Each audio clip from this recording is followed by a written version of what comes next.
everyone, and welcome to Answer the Call. Our first Answer the Call using our Discord. We made a new Answer the Call Discord, so if you guys are watching on Twitch, !Discord in chat.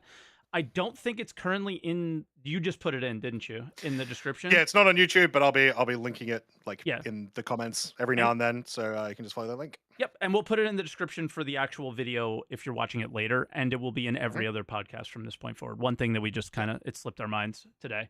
But yeah, if you guys are not familiar with the Answer the Call podcast, it's a podcast with myself and Croncy, where we talk about Star Citizen stuff each week. But the thing that sort of makes it unique from a lot of the other Star Citizen podcasts are we take calls from you guys. And one thing that's going to be a bit unique today is if there are any YouTube members in the Discord, one thing that we don't like to do is we like to stick to the topics, but our fans that like to call in do not.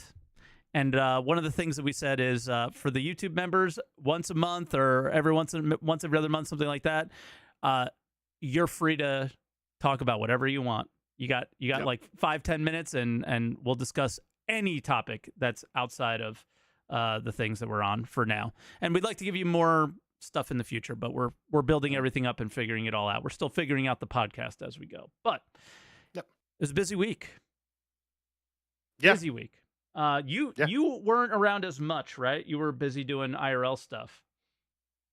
Yeah, it's been really annoying ever since 3.23 came out. What if we just had IRL stuff to do every single day? It's been a little frustrating. But I've still gotten to check out every day of Invictus, which is good. Because there was a lot of stuff that happened in the last couple of days. And also still got to do a bunch of racing stuff recently. Like we had the finals of the System 7 yesterday. Got to check out you racing today as well, yesterday for a lot of you. I got to check that out, which was kind of cool. I mean, just to start off with a little fun thing, how'd you feel about that? You did some competitive racing today. Yeah, it was fun. I did the Anzia Racing. Oh, what was it called? The Ignition Expo. Ignition Expo. Yeah, and it was an endurance race in Arena Commander in a private match. Custom lobby, they're calling them, right? In a custom lobby in Arena Commander, there were, I don't know how many people were in our group, maybe like 8 or something like that. And but there was like 32 or 40 something racers total, and I came in the top 10. I don't know if I came in 9th or 10th. But I came in the top 10, and my ship was never going top speed that often, so there was something wrong. I couldn't figure it out. I was dealing with all sorts of issues. I was like a Ferrari in F1. Like I didn't have an engineer to help. It was a mess. But I did really well, and I liked the idea of the endurance race.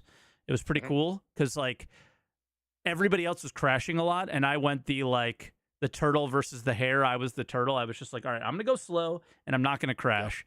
And I did pretty good for that. So it was a lot of fun.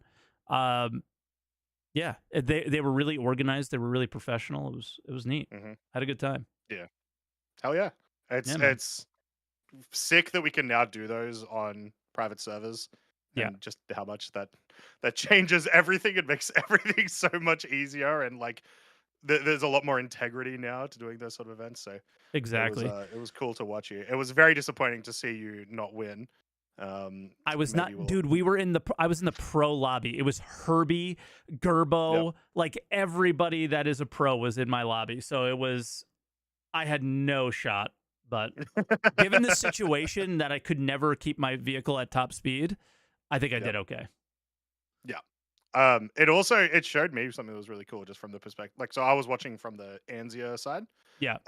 Watching there's been nothing in Star Citizen yet in 3.23 that's made me go, the water improvements were necessary and cool. They they are cool, they look cool, whatever, but you never see them.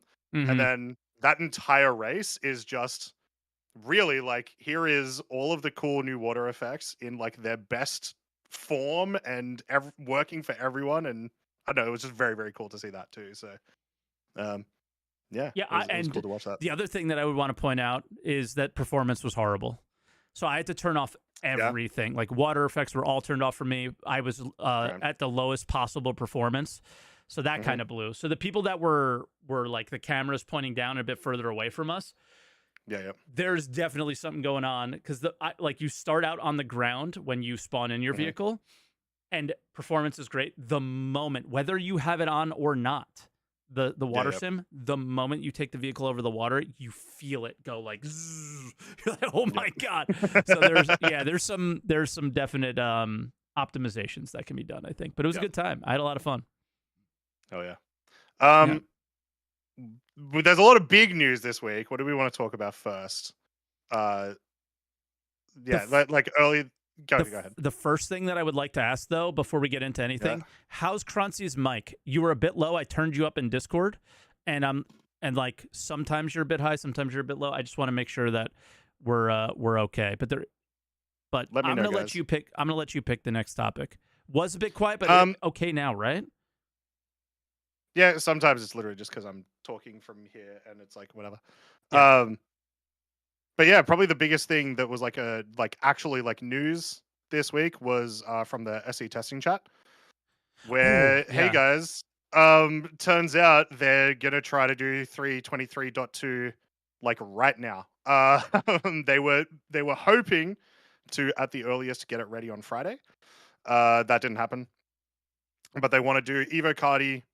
Essentially like what started this next coming week, and then accelerated PTU. So that's the cargo update. That's freight elevators. That's everything in relation to freight elevators. I'm trying to remember what the other stuff are. Like the freight elevators, cargo missions, your personal hangar, party members joining your personal hangar, inventory as well. Yeah, personal inventory, spawning things up, gear storage, possibly furniture in the hangars. All of those things that they said would come with it. Will that all be there on day one of an Evo patch? Evo says no usually, so we'll see what we get. But it sounds like maybe they'll just like because they're saying accelerated Evocati and wave system, it might all just be in there straight off the bat. And I wouldn't be that surprised. I wouldn't be surprised either, but given the wording here, which currently contains hangars, cargo updates, and more, they're wordsmiths, man. So they're using the "and more" to give themselves an out when not everything is there initially. Which most Evo patches, things aren't there initially, and they build up over time. I think the best example was the most recent patch we've been dealing with, right? The Evo cycle was rough, but we got there in the end. So, but very cool. Very exciting. I will not be sleeping from the moment this thing releases until the end of time, basically. This is... There's a few things that we're going to discuss today that are the start of me. You know, I'd love to have a discussion right now. You and I got into it a little bit last week. I got a lot of crap in the comments, and I deserved it, I think, somewhat. But... I got told to never be back on the podcast. So I think we had a fair amount of people. Well, people said you were going to quit because I was rude to you. Yeah. Okay. Stop being weird in the comments. Number one. Number two. Star Citizen, in my opinion, is not a game. It's not a game, and there are some things for me and my opinion for it to become a game. And they're starting to say a lot of those things lately. This is one of those things, and there's a few things that we're going to talk about that for the first time ever, if they deliver those things in a decent state, I'm going to be saying that less and less and less. And I can't wait. So, I just want to talk, chill, guys. Chill. I also need to chill. I definitely got very passionate. And that is the nicest way of saying the way I was acting. It was embarrassing, but I still stand by my points, and that's it. So. I think we had a great discussion last week. I don't know what people were getting at. It was good. It was fun. It was healthy, and in addition to that, you could still be weird in the YouTube comments. Just make sure you like and subscribe before you do, so that we get that engagement. Thank you. Very cool. YouTube members, you're allowed to be weird. YouTube members specifically can be extra weird. Yeah, that's one of the perks. But yeah, obviously you've talked so much forever since they talked about cargo that that was your big thing for 3.23. And then it got pushed and whatnot. So of course, this massive like actual gameplay feature stuff is going to have that impact. So Yeah. yeah, it's gonna be a well, hopefully it's gonna be a really fun week to try this stuff out. Do you think it's possible, just be based on their wording? Do you think it's possible we'll like see a wave one by the end of the week? Uh, yeah, sure. I mean, they Yeah. had a lot of time with it to try to get it. Like, we don't know the severity of the issues. The Yeah, only exactly. thing that we know is that apparently the hanger update existed in an Evo at some point, but only Hmm. the first person on the server had the hanger. Like literally Right. the first person in the server, and that was it. We think that was the case. That was some, down the grapevine telephone kind of Sure. things that I heard about it. If that was the only issue that they had to resolve, then possibly. If there are countless issues that came up after that or whatever, Hmm. it's so hard to say right now. But no matter what, concurrency is the thing that's going to resolve these issues, right? We can't keep Yep. doing we're going to open it up to 5 people. Those 5 people are going to give feedback, and then we're going to leave it at like that's Evo's been Yep.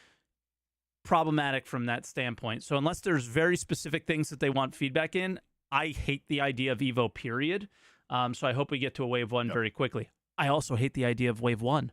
I hate the idea of that there are some people that are watching and create opinions about things without trying them first. I hate it all. Hmm. Like if there was a way to just go open wave PTU, that's what they should do. Yep. Yeah. Again, I Yeah. don't think Sure. we could go back to the conversation of being able to talk about Evo and all that garbage. Hmm. I never wanted it that way. I just wanted them to tell us what the features were in Evo so we can talk about them and speculate them amongst ourselves. I did not Yep. want what we have now. I don't think it's the right thing to do. Yeah. I definitely appreciate the like. I'll say especially for a patch like 323.0, I Mhm. definitely appreciate the like we don't want to overload our testing so much, and then it's like that slow build up or whatever. But yeah, for something like this patch that doesn't have like a lot of backend tech, it's really just it's just a feature that has to communicate information about items. Uh, yeah, I mean, they said accelerated wave 1 through 5, whatever that ends up meaning, as long as it is in fact accelerated, then I think that'll be fine and it'll be good. Um, Like my hope would be by yeah, Friday they're past wave 1. yeah. Like what I like mean, we could even we're see. talking open, but the thing is we might not Yeah, even get the patch until Friday, right? So we'll see. yeah, exactly. I think in that image that you said, it was like they're expecting midweek Evo patches. So, Yeah. um, but yeah, we'll see how that goes. I imagine there's going to be lots like this is going to be a bug heavy patch rather than a stability issue patch. I think. Um, We'll see. I Hopefully imagine. it's Yeah, specifically bugs just on this feature and not ones that creep out not new ones everywhere. elsewhere. Yeah. And Yeah. hey, hopefully some fixes as well, right? We're hoping Yep. for the dupe fix, Hmm. things like that. That might be an interesting thing to chat about for a moment with you Yeah. for a few minutes. Um, if they fix the dupe, Hmm. what are they going to do after? Are they going to wipe again? How do people They feel about have that? They to. raised. I Yeah. agree. Yeah. I agree. But we're in a situation where It looks we bad. got a few ships. We can Hmm. start the game and like be okay. There's a lot of people that don't, and they just raise the prices of ships. Yep. I don't. I don't know how everyone's going to feel about that, and I think we're in a situation where we're kind of sitting on our high horse, telling them to wipe, and other people might be like, Mm. "Yo, what the hell, man? I legitimately tried." Yep. In other situations with dupes, unfortunately, we saw them say that they were only going to wipe the offenders. That didn't Hmm. happen. That didn't happen. Yep. So, Yep. like, can't trust them to do that right. So I want Yeah. them to wipe as well. But yeah, we'll see. I think there Yeah. should have I'd like always them been to a wipe. wipe with the hanger update. Like, I don't know why they didn't wait till then anyway, but hey, here we are. There'll be one in 4.0, I imagine. For sure, yeah. So maybe they would just like maybe we can edge out that like wipe a little bit longer, which would probably make enough people happy. I'm not sure. What I will say though is this was the first time that I'd seen a dupe that I was like, like we've had dupes a bunch of times in the past, and I was Sure. always kind of like, this sucks. but I don't think CIG should do a ton about it right now. Just fix it for the next patch, whatever. This was the first time where I was like, no, I think we need to start like being real aggressive, either now or soon, about these types of exploits. Not necessarily bans. I mean, specifically fixing them, and like if you need to shut the game down for a day to stop this, I'm for that now. I think the experience is in a area now where that sort of stuff should happen, and that's what happens in other games, right? If you have, I don't know, I'll use Sea of Thieves as an example. If you have an exploit in Sea of Thieves where people are just abusing stuff crazily, they'll turn off the service for 12 hours to fix it. You know? Yeah. So I yeah. don't. I might be still early on that, but yeah, I think you are pretty early on that. The thing, like, I am in agreement of the severity of the issue and that they should resolve it, but I'm only in that standpoint because of the words that they said leading up to this one. Hey, we want to wipe. We want to gather information. What information are you gathering out of this patch about player behavior at all? Other than they're always going to go for the most money, right? Like, outside of that, they're always going to do the thing that makes the most money, and they're always going to exploit if there's an exploit. But outside of that, you know, you raised the ship prices, you didn't really resolve too many issues with the economy, you created another one, and you want to gather information. This was not an information gathering session. It was quite the opposite. So the only way to gather that information, unfortunately, is to wipe and do it again. Yeah. So, you know, it's a little sucky, obviously. But it's not as, I guess it's not as impactful to the game yet, because there's still no like player to player trading really happening. It only hurts yourself. It only hurts yourself. It might hurt pirates a bit, because people are less motivated to make money, so they're not going to be doing things at the usual spots, right? Things like that. It hurts the game, but it hurts the game in a long-term perspective a lot more than it hurts the game in the short-term patch of like, am I having fun or not? That's really the main thing. Is we want to get to a place where they're not wiping as much anymore, where the economy is in a decent place. So we want their information to be valuable, and their information is not valuable at the moment, in my opinion. I don't know. Maybe they're gathering good data, but how can it be good? The only data that would be relevant now is like mission data, like how much money people are making for missions. Everything else is kind of like screwed because of this. I will say one of the cool impacts that happened from it that was kind of dope, that once again only happens in a game like Star Citizen, is me seeing all of the people who are like, all right, we're going to start pirating all the dupers, and we're doing all these big pirate like operations and stuff. Well, that was very cool to watch over the course of the week. And yeah, no, it was dope. I don't see that anywhere else. That's true. It's true. It's cool. But yeah, hopefully they get it fixed. And I guess we can talk about 323.1a. This is the first time they mentioned it, that there would be a 1a, which I think everybody was expecting 323.2 to be next. But I don't know. That one caught me off guard a little bit. It is what it is. It's whatever. But we're going into PT. Like, what is the timeline of this? The patches coming out. What has what in it? Like, my head is spinning with the amount of 4.0 was last week. 323.2, 323. like how many things are we downloading? Was this the 323.1a? Is that just from the SCL that Jared mentioned when Jared mentioned it? Or was there another? There was another mention. So that is, and we can kind of tie the two together. Because Jared kind of mentions it as like a quick sort of just like, hey, there's going to be a fix coming. I don't know when it's going to come. This patch, whatever it is. It was here. We here. Go. Okay. Yeah, it was here. So we know one thing that it will include. What do you think about this? I'm not a Firebird enjoyer. You are a Retaliator enjoyer.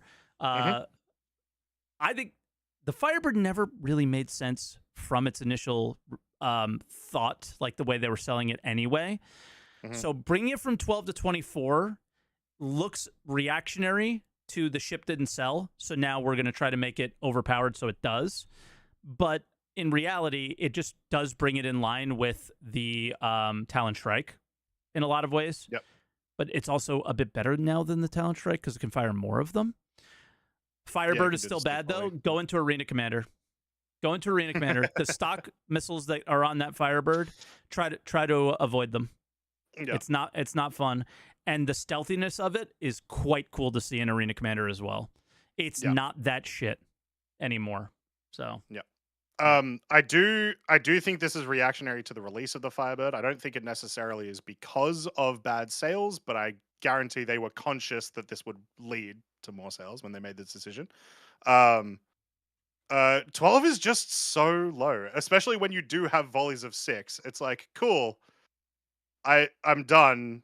yeah, Like after like 30 seconds on the field, and that's kind of like just bad gameplay. That's not enjoyable. And so it feels like I was thinking about it, and it's like I really would have loved to see it maybe have 18, but someone made the point of like, but then it's kind of awkward because you're like refilling up 6 of the pods and not the other 6. Like the other 6 will remain empty, so there could be that to it. Yeah.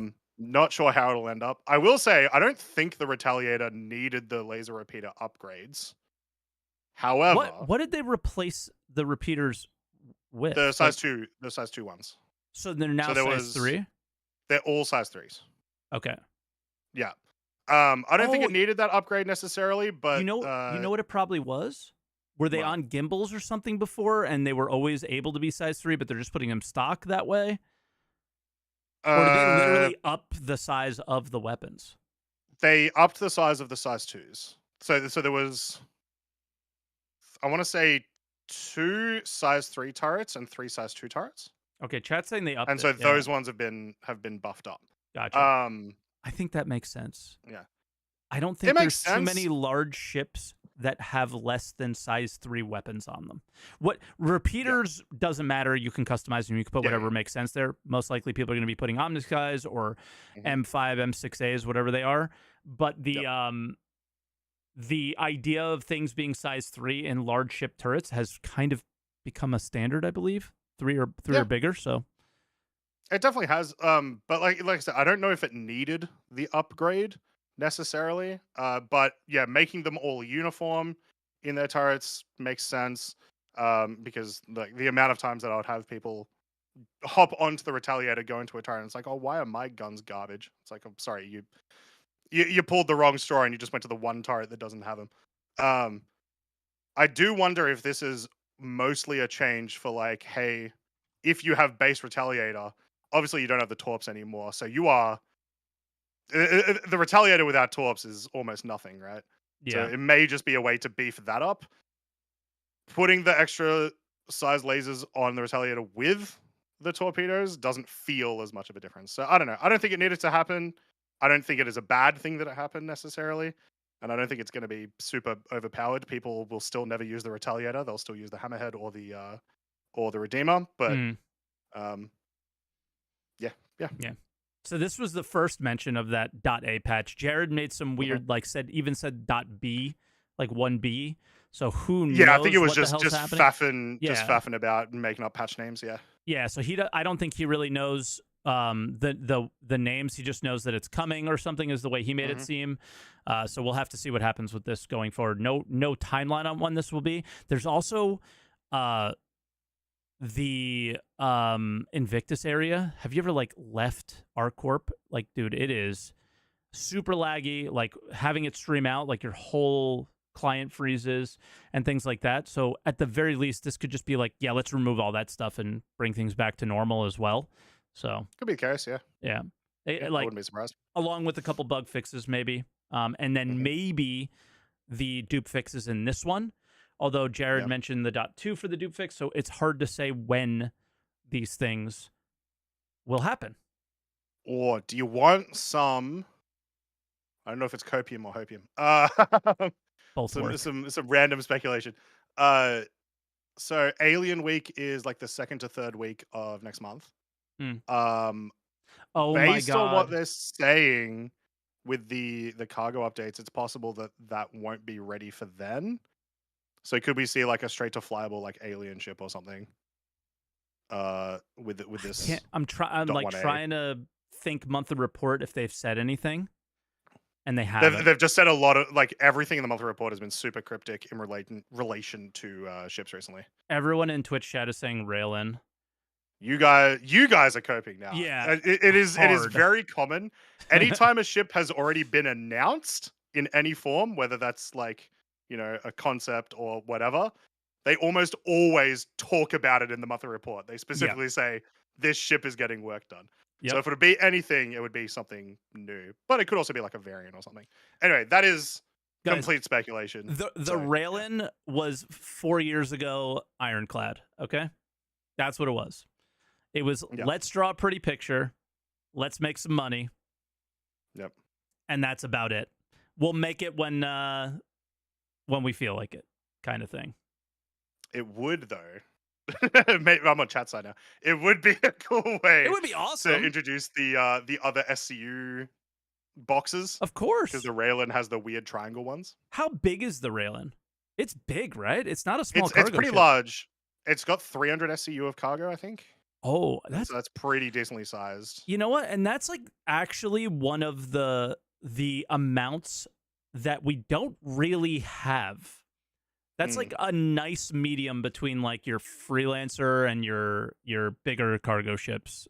But now I don't even know what a big cargo ship is anymore. You want to talk about the Ironclad? Yeah, let's talk about All right. the big cargo boy. Yeah. So yeah, they obviously announced it during SCL. They had revealed, during ISC, they had revealed last week during SCL that we would be getting a new Drake ship. I don't know if many people were expecting this though. It was interesting. So we have a new cargo ship. I've been calling it the large cargo, and then like anything bigger, this is like extra large. But it's the first cargo ship we've gotten, other than the Hull series, that looks like it is like actually built to be useful gameplay wise. Yep. Like it looks really easy to load and unload. It looks like a cargo ship, if that makes Yep. sense, because some Yep. of the other ones kind of look weird, I guess. I've It's talked a dope. lot It's of sick. it's awesome. I've talked a lot about Yeah. this kind of concept, not concept ship, but the Mhm. concept of you don't want your ship to get made. Like the Banu Merchantman people, Mhm. the Orion, the Arastra, any career-based ship, you don't want your Mhm. ship to get made now. And this was maybe 6 months ago or whatever. Okay. Now, maybe you like at least for cargo, come hangar Mhm. update and a few other things. Yeah, Starfarer is a good example as well. I see that in Twitch chat. Yep. You don't want your ship to get made because that's how you end up with a Starfarer.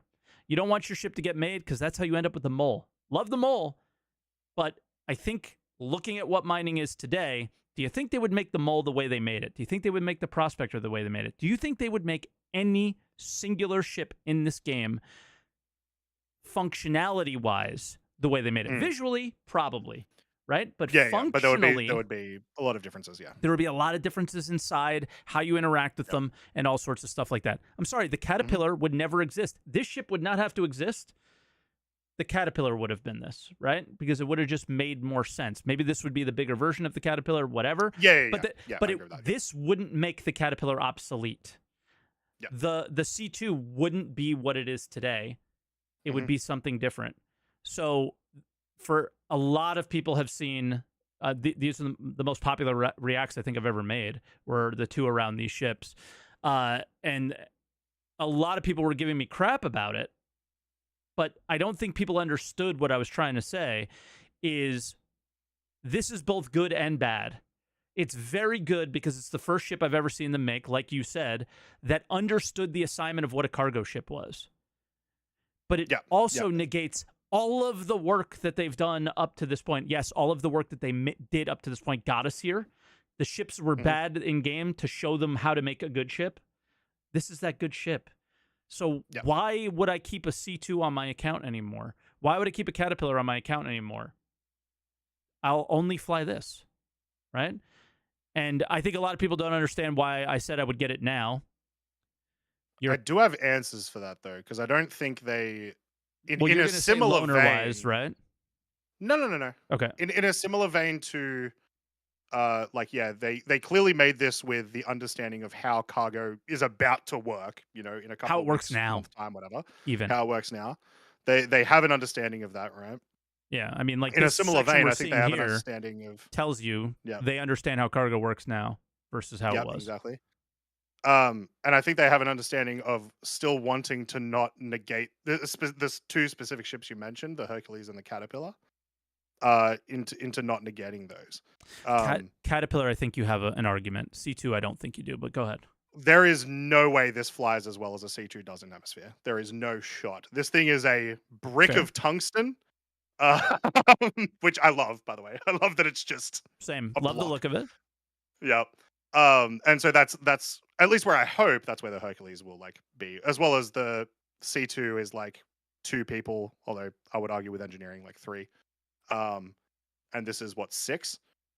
So there are aspects to that. It doesn't necessarily mean that maybe I will fly this a lot more often, but I think they have put that in mind of not negating those 2 ships. There are other ships that may be negated, but I've been hearing a lot of people saying stuff that like, oh, this is a strict upgrade over XYZ ship, and I don't think that's really the case. Let me rebuttal just a little bit and make sure that the what I mean is clear. Sure. I'm speaking specifically from functionality and the build of the ship. The C2 is horrible to move cargo around. Most of the boxes are 32 SU. The doors are small. There's sparks everywhere all the time. It is not a good experience. That's what I'm talking about. Yeah, You like the C2 probably could are have been made better. Of course. Like for sure. Yeah, of course. And you're probably right. It's going to probably fly better. But in the end, this functionality trumps that so much for me personally. Yeah. And I mean, that's a good thing. Like, I think that's not too, like, as long as they can make it so that for some people those decisions will change, then that's a great thing, honestly. There's one thing that I will not fight you, but fight a lot of people on, which I saw so many people say, well, rip the Liberator. I guess the Liberator is just cringe and bad now, and no one's ever going to use it. I said that initially. I said that initially, but go ahead. I then saw someone on Reddit do a little image where you can hold like 25 tonks on the Liberator. So don't worry, guys. It's 8. fine. It's 8. But it's like 8 per pad. No. I saw 8 total. But regardless, if it's 8 total, it is double what this thing holds. Yeah. So it is not rip the Liberator from that standpoint. It is not rip the Liberator. It's also like, this has a I would say like a hangar, like the cargo bay is kind of like a hangar versus you've got these 2 massive pads that are like open to the elements and stuff. So they're very different ships. Though people may end up buying both. Sure. So I heard from you you haven't purchased it yet, and you were waiting to see if the assault version, which kind of cool, has like a maintenance bay, which is kind of dope. I like that. It has some extra turrets and stuff. You were waiting to see if this one has a door opening on the top. I've been hearing a lot of people say this. Correct. I feel like it is very clear it does not have the opening door. I think it's very clear that it does. It's fair to wait for the Q&A, but I feel like it's super clear it doesn't. Because they even, in the tech specs, specifically how they have like the PDF? Yeah. Specifically in the tech specs, they mention on the base one, opening roof / cargo bay. Yep. And then in the assault one, it just says cargo bay. Yep. But also you have the bay door numbers and everything like that here. So, and also if I continue to scroll down, you have a listed amount of cargo that is very high. Do you really think that they only want us to put it through the nose? I don't think so. And then you have the obvious, the price, and the price is quite the price of it is like excessively it's like an extra $50 or something. Yeah, 65 US and 75 if you use store credit. So that's not nothing.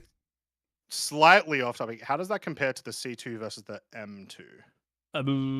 Give me a moment. I think it's roughly the same difference, maybe. Give me a moment. I guess we can just open up the Invictus page, right, and go from there.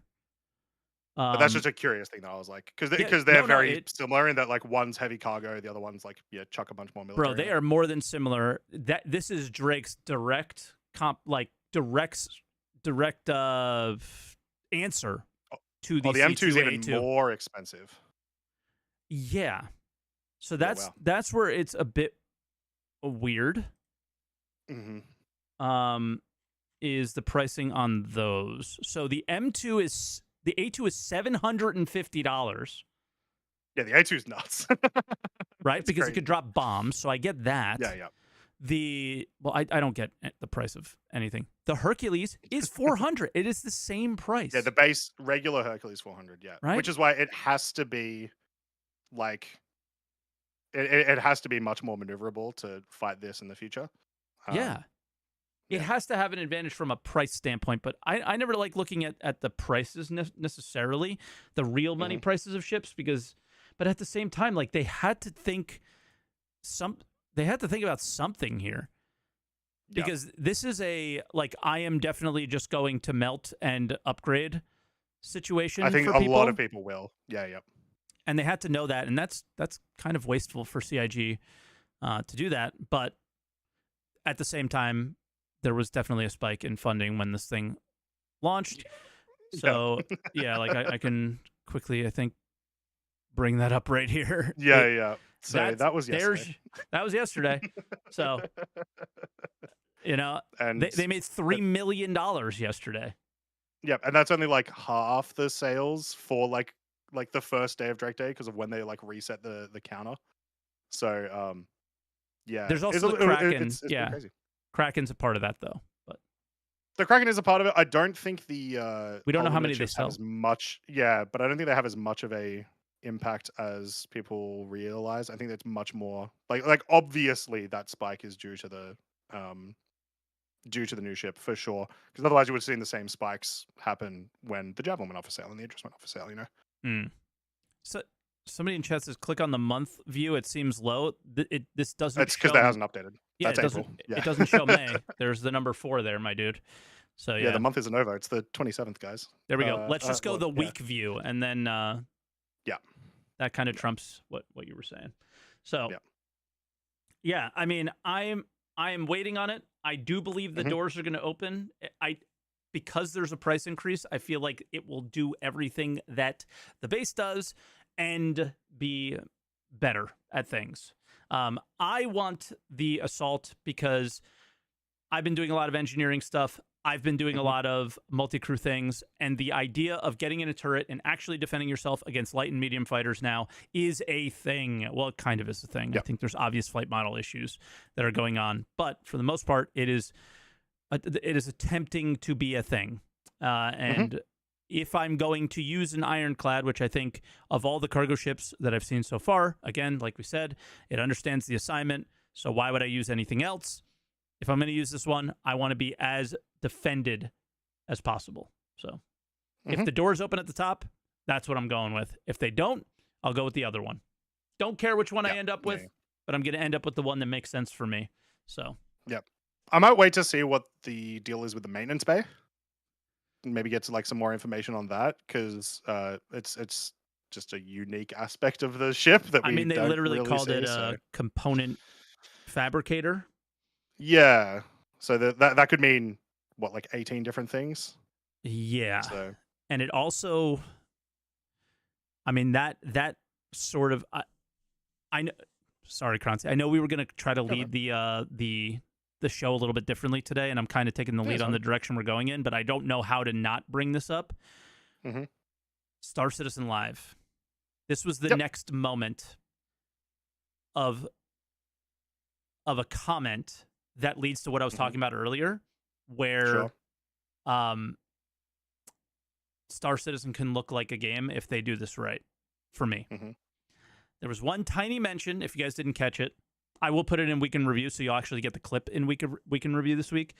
But Torsten comes on. He's going through a whole laundry list of all the things that are going to be in engineering, and then in 4.0, and then said his stretch goal for it. Did you catch what it was? I didn't catch the stretch goal. Okay. I was mostly focusing on the like that. Apparently, we like 2 days ago they had to knock off batteries.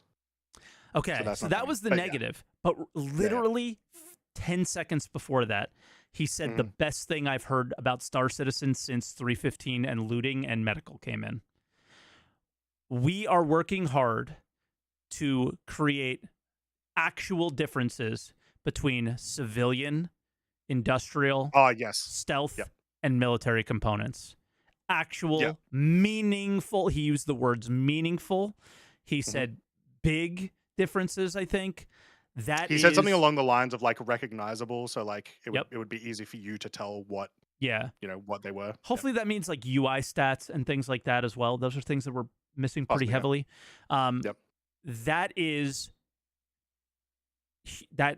one of the pillars for me to call this a game. Because that is what creates progression depending on how they decide to do it. Are they going to go the same way they've gone with weapons? They're not going to be in the shops, things like that. That is one of my things that I need in the game. And to hear that was very exciting. Yeah. I mean, I haven't bothered to change like a module on a ship other than weapons since 314, I think. When they initially did all the changes to make everything like it was let's make everything different. Drive, right? Oh, sorry, and QT, yeah, QT drive. But I never bother with the coolers. I never bother with any of that stuff just because there hasn't been enough of a difference between them for me to care since 314. Okay. So yeah, it's stuff we need. Yep. The other thing, because I'm seeing it in Twitch chat right now, where I got confused completely was the ammo reloading thing. Yeah. So he was talking about like, they were looking at how they were going to do it was specifically refuel and rearm, but they talked a lot more about the rearming.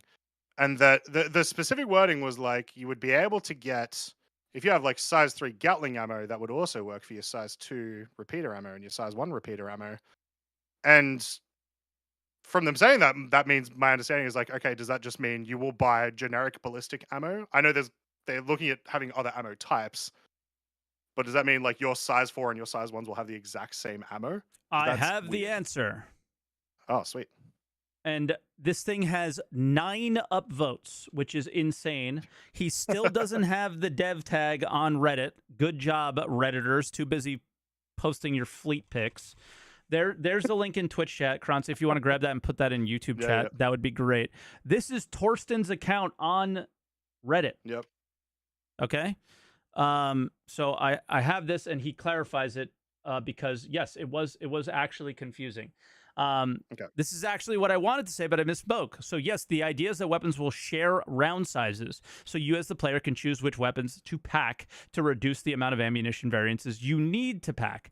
I could have explained it better with a concrete example, which he actually did give the concrete example. So, but anyway, he gives basically the same example, but says a size 3 Gatling gun will use 70 millimeter bullets, but a size 2 repeater.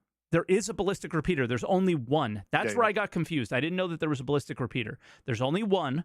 That will also use 70 millimeter rounds. And then you go up again in damage type, and you go to cannons. That is a size 1. That's using a 70 millimeter round. This does not mean that a size 3 cannon will use a 70 millimeter round. It will use a bigger round, therefore do more damage. So he clarified that makes that's way how it's more gonna sense. Work. Yeah. Yes. That makes way more sense. It also makes sense. Votes. What are you doing, community? You're trash. Oh, I hate this community sometimes, and this is why. Stuff like this. True. I hate Torsten too. I love Torsten. Why doesn't anybody else love him? that makes a lot of sense. And also, like, because we watched it just before the stream, before the podcast. I 100% know exactly where he misspoke, because he said your size 3 Gatlings will use your size 2 repeaters, will use your size 1 repeaters. So he just like missed up one word. Yep. And then that would have all made sense. So sweet. I like that then. That is actually pretty cool. Yeah. Because it still makes you have to think about what kinds of ammo you want to bring in. A bunch of guns use 5.56. A bunch of them use 7.62 in FPS games. It's the same concept, but there are 2 different ammo types. You're not like, a lot of people are like, I love the idea, SaltEMike, of just having ballistic ammo. Simplify it, man. Make it simple for me. Get out of here. That's boring. Yeah. If you don't think it goes against this is everything. Simple, like, yeah. It goes against everything they ever thought of around coming prepared. This is a like this is a good thing of coming prepared because you've got variety, but I feel like it's also a really easy thing to understand, right? My size 3 small bullets go into size 2 medium bullets go into size 1 big. Like it's cool. I know how 3 minus 1 is 2, minus 1 is 1, right? So Yeah. yeah. I think that's it. Sweet. So when he mentioned this, was this for getting into 4.0 or was this a This is future a thing? I missed that. ooh. I don't know. I think this is a plan, not a 4.0 thing. Like Good question. Okay. I cannot remember. Okay. Yeah. So it may just don't be like think an exploratory thing. This was a random Q&A question from Jared. And I was tilted because it started out with refueling. They never talked about refueling once. Yeah. I think they talked about refueling for like 5 missions seconds, later. but it was mostly this, yeah. They talked about with Elliot, which if Elliot makes a refueling mission, we just know it's not going to work, so it doesn't really matter. But as far as the actual function of refueling, I'm still so bummed at the place that it's in. Because that was 317.1. Dude, it was to this day the best implementation of any feature I had ever seen from a UI standpoint, and these guys get shit on for their UI constantly. This one was amazing. Yeah. Amazing. Like from every avenue, amazing. And it just they never went, we have something good here, let's build on it. It was so sad. I wonder if it was literally just because like 4.0 kept getting pushed. Right? Because it was supposed to be. It was supposed to be a pyro we're thing. Doing wait this for pyro. We're getting it ready for pyro. Yeah. Yeah. Wait for pyro. That was a. So, but yeah, I was bummed. I love refueling. Like the few times it worked, I was like, this experience is awesome. When I was on the panel, it was readable. It made sense to me. I looked at it. It was simple but complicated, and like the ability to set your sale price and everything. They just thought about everything the first try. How often have they ever done that, right? So yeah, it bums me out that it never blew up to the thing it could have been, right? People were talking about I'm going to be a fuel rat and all this stuff, and it's just like now your Starfarer just sits there and does nothing. So bummer. Mike, I was hoping we would get through this Invictus. But like, it was stability was decent. There's like this cool Drake ship and stuff. I was hoping we'd get through it without some drama, but the CIG said nah. Here you go. And we have some drama. Which I still feel very weird on, and I think I'm in a very like wait and see sort of situation. The Hornets, the Hornet Mark 1, which the Hornets have just been they've been the focus of like ship drama since what was it, December last year? When they did the F8. So the Mark 1 is getting removed from the store. Great. Ship's getting removed from the pledge store. Big fan. Yeah. It is also getting removed from in-game stores. Oh. Weird. But just wait. Trust the people that have screwed up every event and have made it horrible since they've done events. No, I don't trust you yet. I will wait and see, like you are saying, but I'm not going to sit here and go, yep, confident in what you guys got planned for us. I don't. Yeah. But given everything they're saying, how do they tie a ship sale to this outside of what they're doing right now, which is FOMO garbage and stupid stuff? You will get, so they did the, like, hey, look, this is going to be your last time to pledge. They kind of are forced to do that. They have to do that. I'm sure they were a little bit happy that they got to do a cool little sale thing, but you have to be like, hey guys, we are selling this. We are removing it from the store. The big thing for me that's like, well, there's two big things for me that like this whole situation is just strange. One is this feels like a weird way of remedying the like F8C drama that then became the Mark II drama of like these in-game earnable ships, where it's like, why did you do it this way? You know what I mean? Like the things that should have happened to the F8C and the Mark II are now happening to the Mark Is. In a way, yeah. So it could be they woke up from their slumber and realized that making ships available for only in-game purchase could be a good thing or something. I don't know, but the only thing that I want to like lean on you a little bit about is the idea that they had to do this. They didn't have to make the Mark II this way. They didn't have to. They could have upgraded the Mark not I, like that. all that Yeah, stuff. that's not what I mean. That's not what I mean. Sure. I just mean just to clarify. That's all. Yeah. There was people saying like, they are doing like the reason they are doing this sale is for XYZ reason. It's like they were going to do this sale if they were going to remove the ship. If they didn't, there would be more uproar of people being mad that they couldn't pledge for the ship. Like if it just got removed. I mean, that's what I'm saying. Would they like? Here's the thing that's crazy to me is will the MK1 Hornet still get their gold standard pass and bug fixes? Okay, yes, the Hornet will still receive their gold standard pass. Good, fine, no issue there. The vehicle will continue to be fully supported, meaning that vehicle related bugs will be fixed. There was also a balance question. Here it is. All ships available to pledge or not will continue to be tuned according to their role and function in the verse. The biggest cop-out of all time for this ship, this is the part that makes it very weird, is what is the role of this ship now? It's literally a fucking collector's item. So all you're going to do is have it sit in your hangar and do nothing because it is not effective as a fighter at all anymore because there is a better version of it. So why the hell would you ever use this? Right? Yeah, there's a like aspect as well of that kind of just puts this ship in a shitty situation. Although to be fair, Mark I owners that I've heard of don't care necessarily about this, which is like if it is a collector's item and all the people that have bought this over the course of the last however many years, if the ship is trash, that's just kind of bad. That's just real feel bad, and it sucks, and no one likes that. But like that's what happens when you make Mark IIs. That's the negative side of making a Mark II of a ship, right? The Mark I has to be bad because the whole point is I like Hornets, so I have to buy the Mark II. Yeah. Obviously, the Mark II will eventually be available in game, right? I have not purchased the Mark II. The Hornet is my favorite combat ship, always has been. I have not bought the Mark II. I will not buy the Mark II. I will get it in game. Yeah. The other thing though was like, well, it's like cool. Well, if you don't make it garbage, if at any point, because just the way that patches work, the way the balance works, the way that video games work, means that there is a world where the Mark I could be the meta ship at some point. If that happens, could be. I don't think it ever will. I think they'll go more on the route of just making it bad, like deliberately. Yep. But if it ever was best for anything, then no one can get it. Unless, this is a big unless, the way that you can acquire it in game is not super hardcore.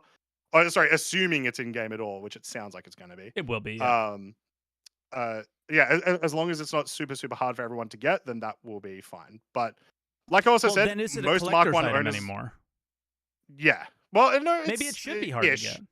Depends. When I say hard to get, I mean more specifically not random chance, and there was another one I was looking for, but like it needs to be tied to you being able to actually try to get it. You know what I mean? Yeah, I hope it's like a similar overdrive type chain that is something that actually changes and isn't a week by week event thing. Let me jump in real quick though, because I'm seeing some people type it in chat. In case you guys aren't aware and you're watching it on Twitch or YouTube right now, there is a new Discord that we made for Answer the Call. There's a lot of things we want to do to step the show up a little bit more. One of the things that we discussed is some of you guys don't want to get in voice.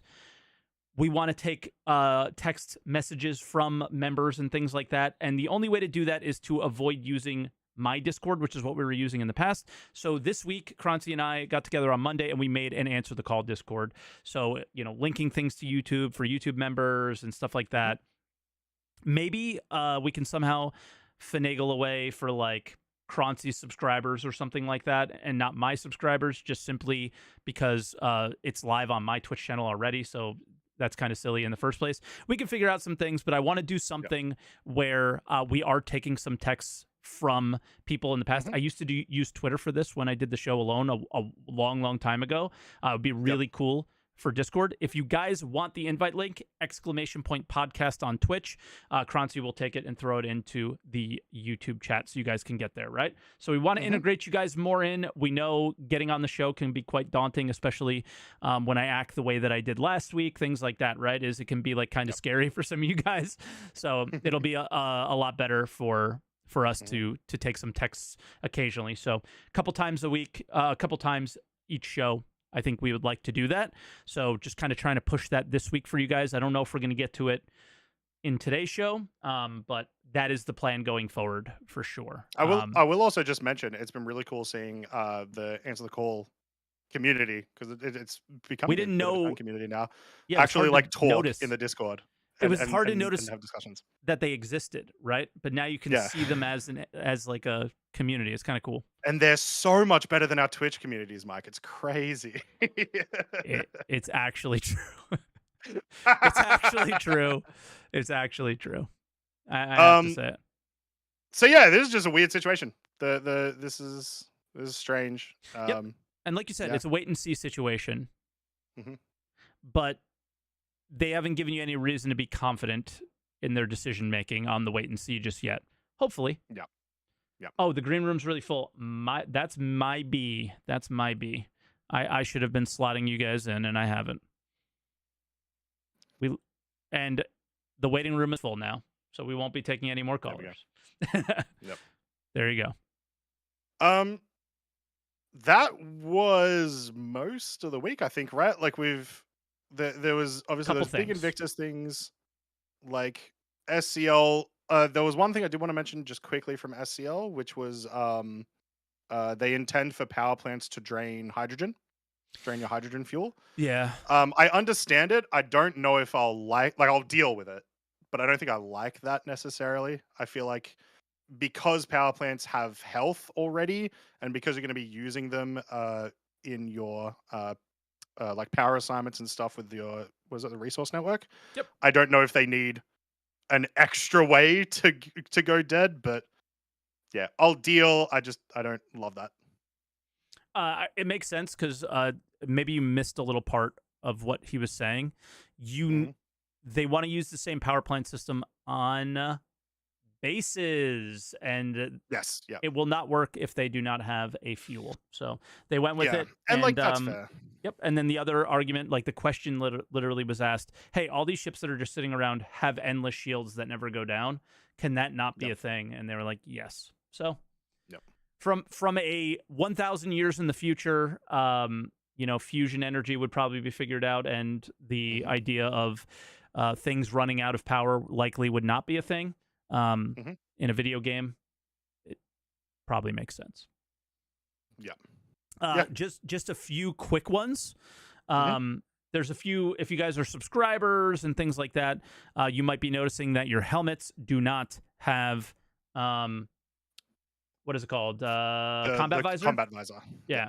So there's a message from Zach saying we're giving some helmets a second look, but for the most part, we have everything archetyped in a sheet. Some context that will make more sense in the future when more armor archetypes come online. He gets shit on in the thread saying, let me give the traditional in the future answer. And he shit on the guy back and basically was like, well, yeah, you're not going to get any answers from devs talking like that, dummy. So good job. But yeah, I mean, I largely agree with that. The in the future thing is difficult to hear because what does that mean? We've been dealing with in the future since 2015, and it's not really a good thing.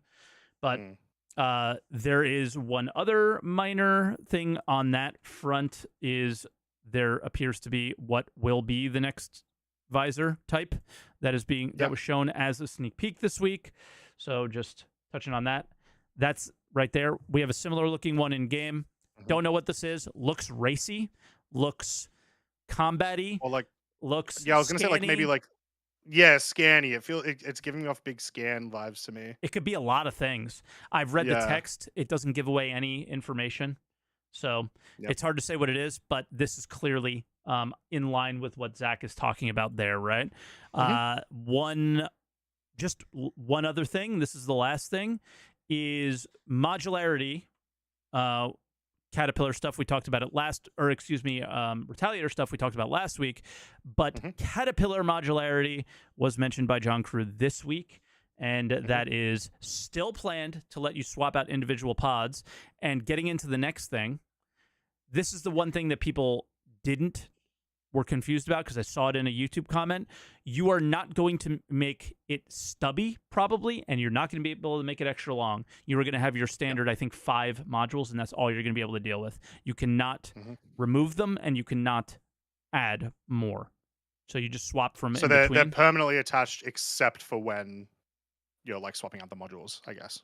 Yeah, they're saying it's likely that's what they'll do, but yeah. I personally am fine with that. I think... Go ahead.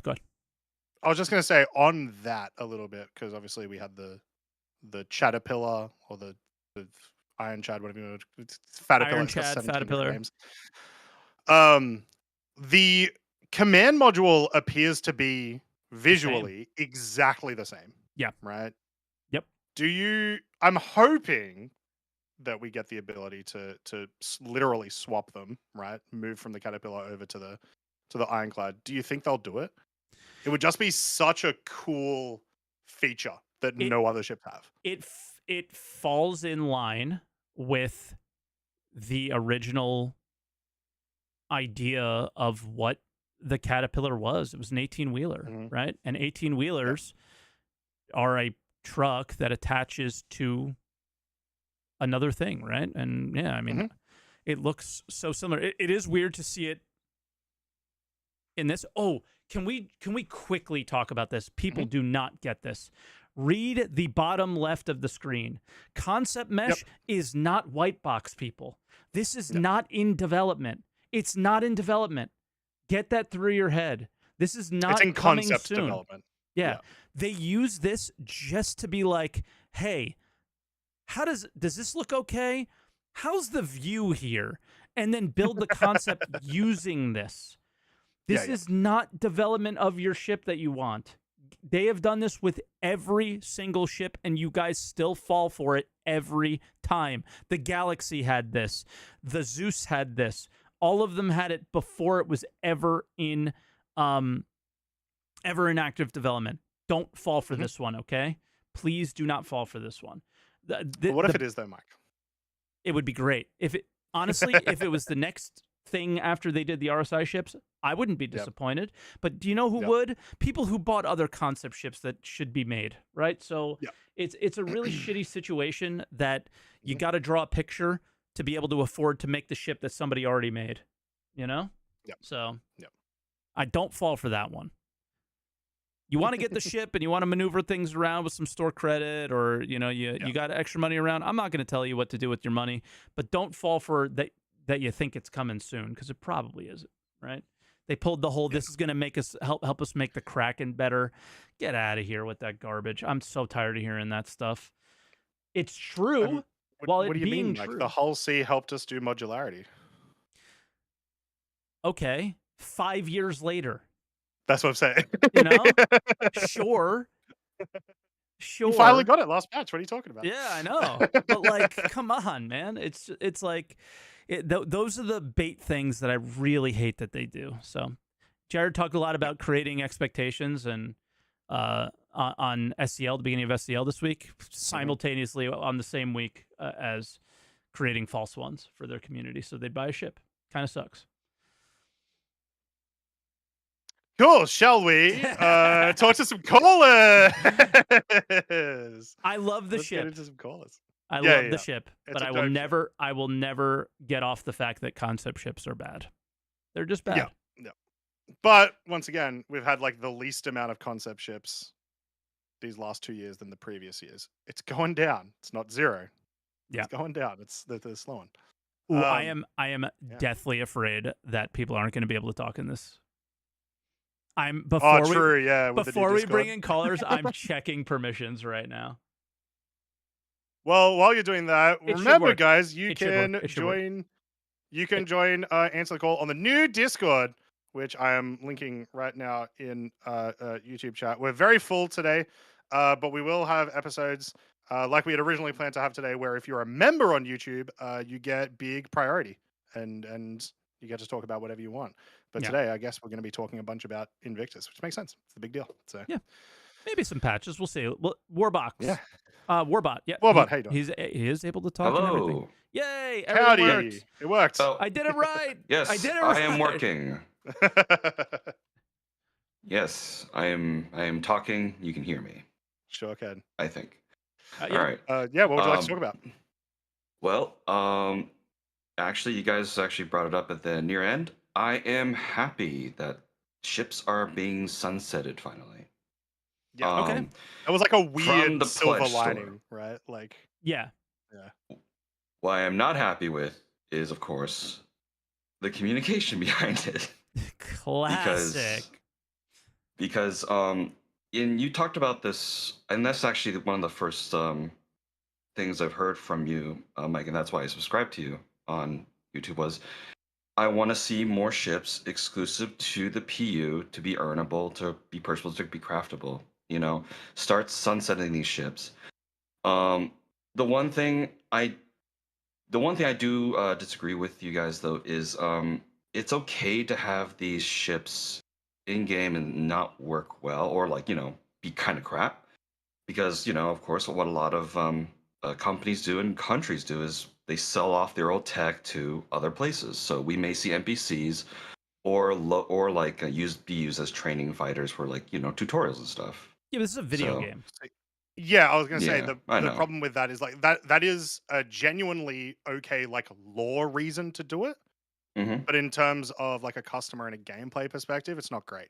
But the way that I see it is the only ships that should ever be bad are like tutorial intro ships. The only ships that Yeah. you should ever like it very much only sort of works with solo players that you should like actively upgrade from is tutorials, and then everything else should hopefully have some sort of a space there. I don't hate the idea of us having like cool retro ships, and in this particular case, if everyone's chill with it, fine. I just don't want to end up in a situation where that's happening to the mole and the constellation and all these sort of other things. So it can be a little scary, but I don't know. If you see I me know, yeah. laughing, somebody said it's time to sunset the Cuddy Steel. True. Get it out of here. True. Yeah. Best shipping game. Let me keep Nobody it would as be a- mad as if a that vintage. happened. And they could say your last chance all they want on that sale. Nobody's buying that thing. I will say just Mhm. Warbot, on your because you mentioned like the communication was bad about it. In your opinion, if they had said a month ago, we are going to sunset the Hornet at Invictus, Mhm. like, do you think that would have gone a long way to maybe help the community be a bit more chill with it? I would say yes. Well, that'll be a two-parter then, in my opinion. Sure. So if I was marketing slash community, whoever does the messaging here, Mhm. if I were in their shoes, I would have given them like kind of like when they change the prices, of ships, like here we're going to be raising the prices and all that. I would say yes, this ship is starting to going to be sunsetted. The next Invictus. So prepare your wallets for that one. But second is after that, I would say hopefully within that month you have enough time to tell us how will this ship be, how will this ship be obtainable in game, or how will it appear in game? Because they just left it at, oh, there will be chances in the future. It's like, okay, so chance in the future could mean anything. This could mean Yes. it'll pop back as a store as a collectible, limited stock ship again or something. Yeah, So, that's so one is thing I what was. you're saying, do you just want them to have their shit together a little bit more? Of like, if you're going to sunset this thing, you need to have the event planned already so you can explain it to people how you're going to get it? Yeah, if for the future or something like that, like give a heads up, and then that should give you enough time when the sunset happens. You can at least tell them that, or tell them at the same time at least, hopefully. Yeah. Because this wait I and was see happy for shit. sunsetting. Yeah. Yeah. The wait and see stuff Like, is just silly. The first day, because the specific language on the page is just like it will be attainable again, and it doesn't get any more specific than that. Yeah. That got me very concerned. And then I saw like Xylo respond to a tweet from I think it was Space Tomato that was like, "You're gonna like how to attain it." And so it wasn't until then that I was like, "All right, so it's I gonna hate be that in stuff. game. It's gonna be in game." But like, why did you not say that yesterday? Because like Also, what if I don't that's like what it? was Yeah. annoying me, you know. Also, what if I don't like it? Yeah. I'm sure they No, thought we you'll were like gonna it, like. Mike. I'm sure they thought we were gonna love the F8 and the Mark II as well, right? Come Yeah. on, that's silly. Yeah, because like I want to know, is it something at the end of a quest chain? That's cool. You find Daddy's Sure. old Hornet in the garage. Yeah. I'll take it. Even if Yeah. it like ends up being the replacement of like Squadron Reward or something, like Mhm. all the different variants, I think that sort of stuff would be fine too. But I Yeah. would have preferred that they specifically in the brochure were like, it will be attainable not by paying money. It will be attainable by some other way that you'll enjoy or whatever, rather than just you'll be able to get it. Don't worry about it. It's that Dude, was weird. Mhm. What if it's this is super copium. What if it has like what if they go down the line of like oldest ships have old signatures and that they're hard to see on radar or some dumb thing like that? I don't know. Like the biggest ultimate thing that I pirate ship. struggle is what me and Croncy were talking about. The ideal of balancing a ship that is intentionally supposed to be bad in comparison to its Mm. its successor is just how do you come out winning here as a Hornet MK1 pilot? You Well, that's the don't. thing. I Yeah. think You a lot don't. of people, they come out winning because they like this. They like that they have a unique But it's not item. it's not unique in my mind. It's a ship that's been sold for 12 years. So Yeah, what no, not for what's us. unique Not about for it? us. Yeah. Maybe 10 years from now it will be kind of thing. I like that idea.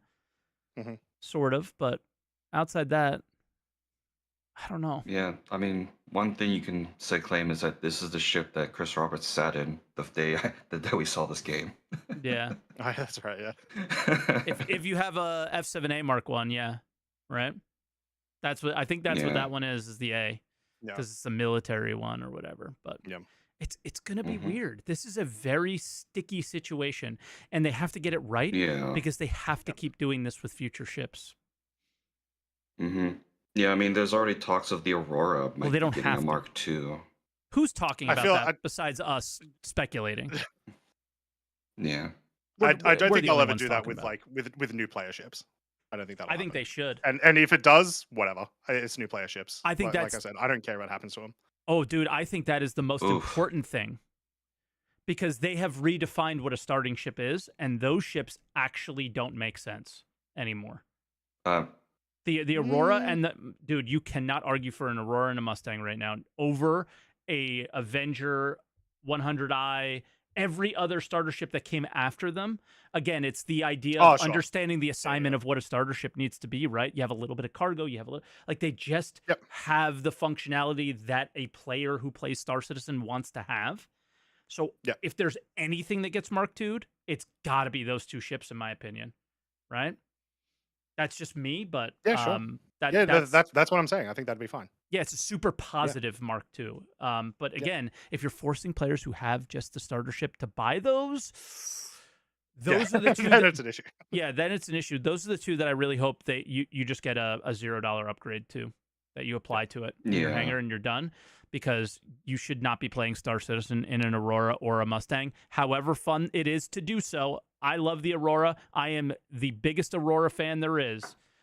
But we have redefined what this game is at this point, and Yeah. Mhm. It is what Sorry, it is. Warbot, we took over your entire call. No, not we'll give you at some more all. I time. love hearing it. But I don't know if, and just a quick feedback, I don't know if it's my end or not. For some reason, you guys are cutting out for me in Discord, but I could hear you fine in the YouTube video.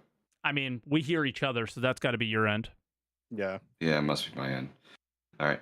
And then I guess I'll do my last point then, because there's I can't see who the other colors, but I'm sure there's a lot since you said they're full. But the last thing I am a little worried about is, of course, I don't know if it's you or someone else. Is that like, yeah, the longer a ship takes to come out, the better it's going to be. I'm actually starting to see this effect now because literally, the Ironclad Chad, Caterpillar, everybody that I've talked to like are now going like, do I want my C2s anymore? Do I want my M2s anymore? Literally, it's a $5, change up from the M2 to the Ironclad assaults now. Yeah. So yeah, I think at the very least, in terms of like the reason why this was a good ship for them to make is because they have a better understanding of what players want, I think. And So how it's we like the interact people with that their game. exactly, and how we interact. So it's like the people that wanted a C2 because it was the best atmospheric trader in literally just in terms of how much cargo it had. Of course they would prefer this, So like there may still be bonuses to the C2, but a lot of those people are going to prefer to use this other vehicle.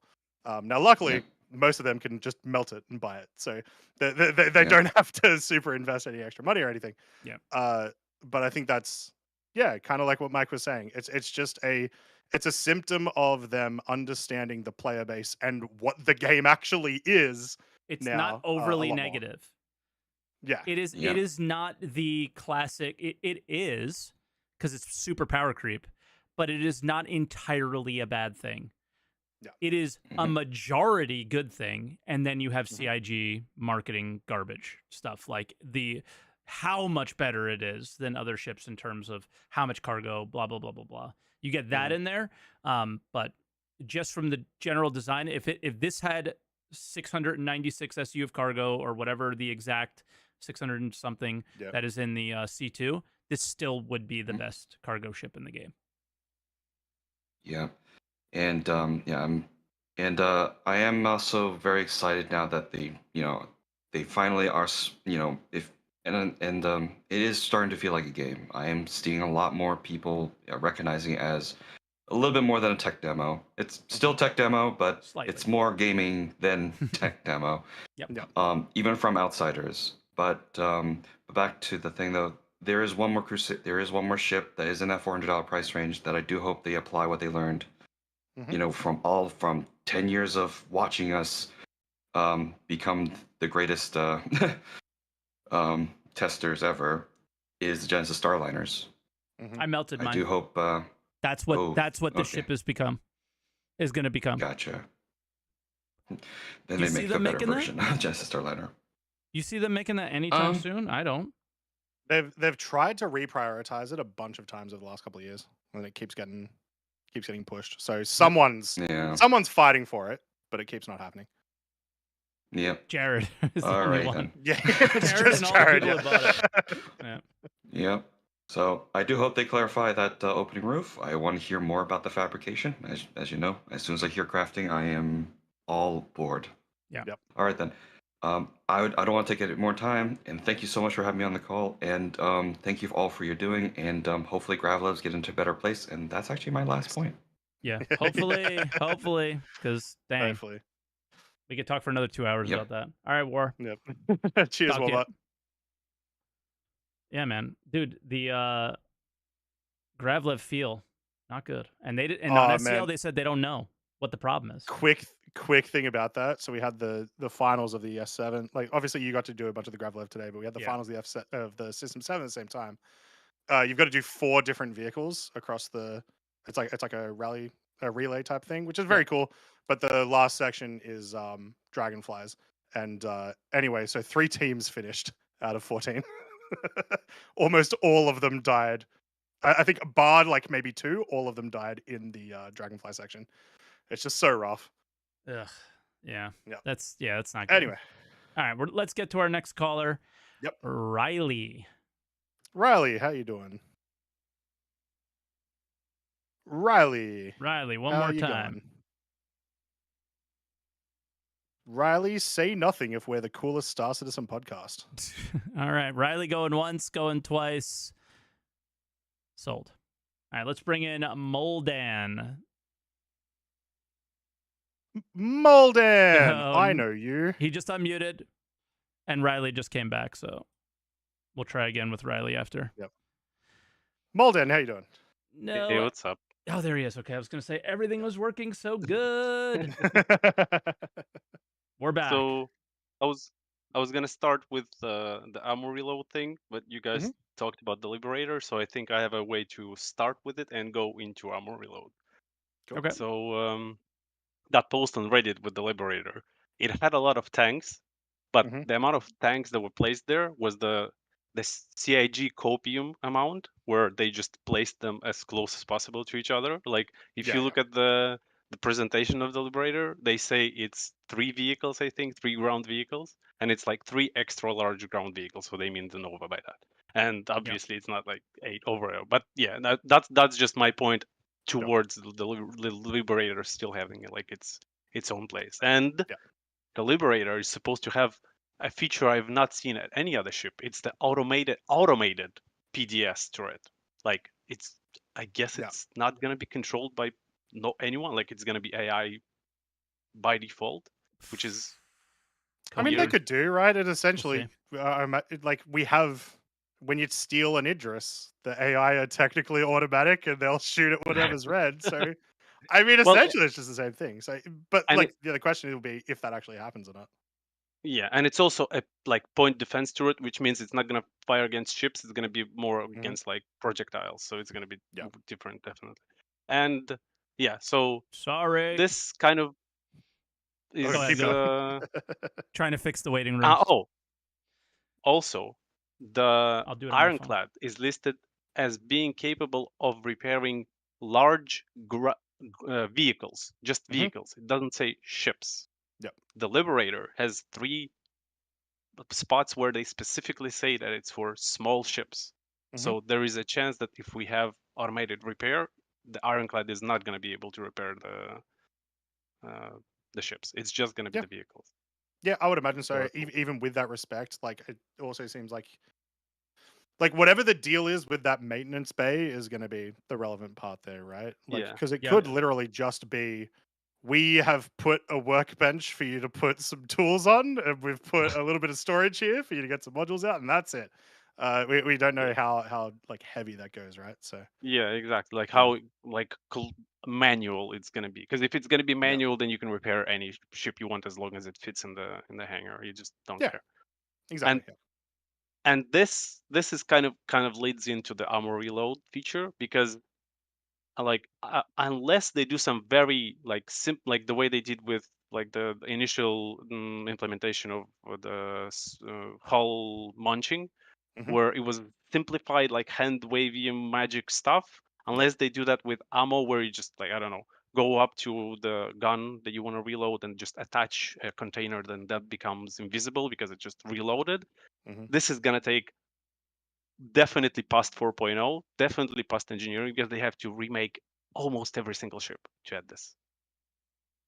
Yeah. Every multi-crew, I guess. Yeah. Like, and even then, how are you gonna reload the single seaters? You can't probably. Maybe you won't. Yeah, maybe. Or external, no, like land and do it externally.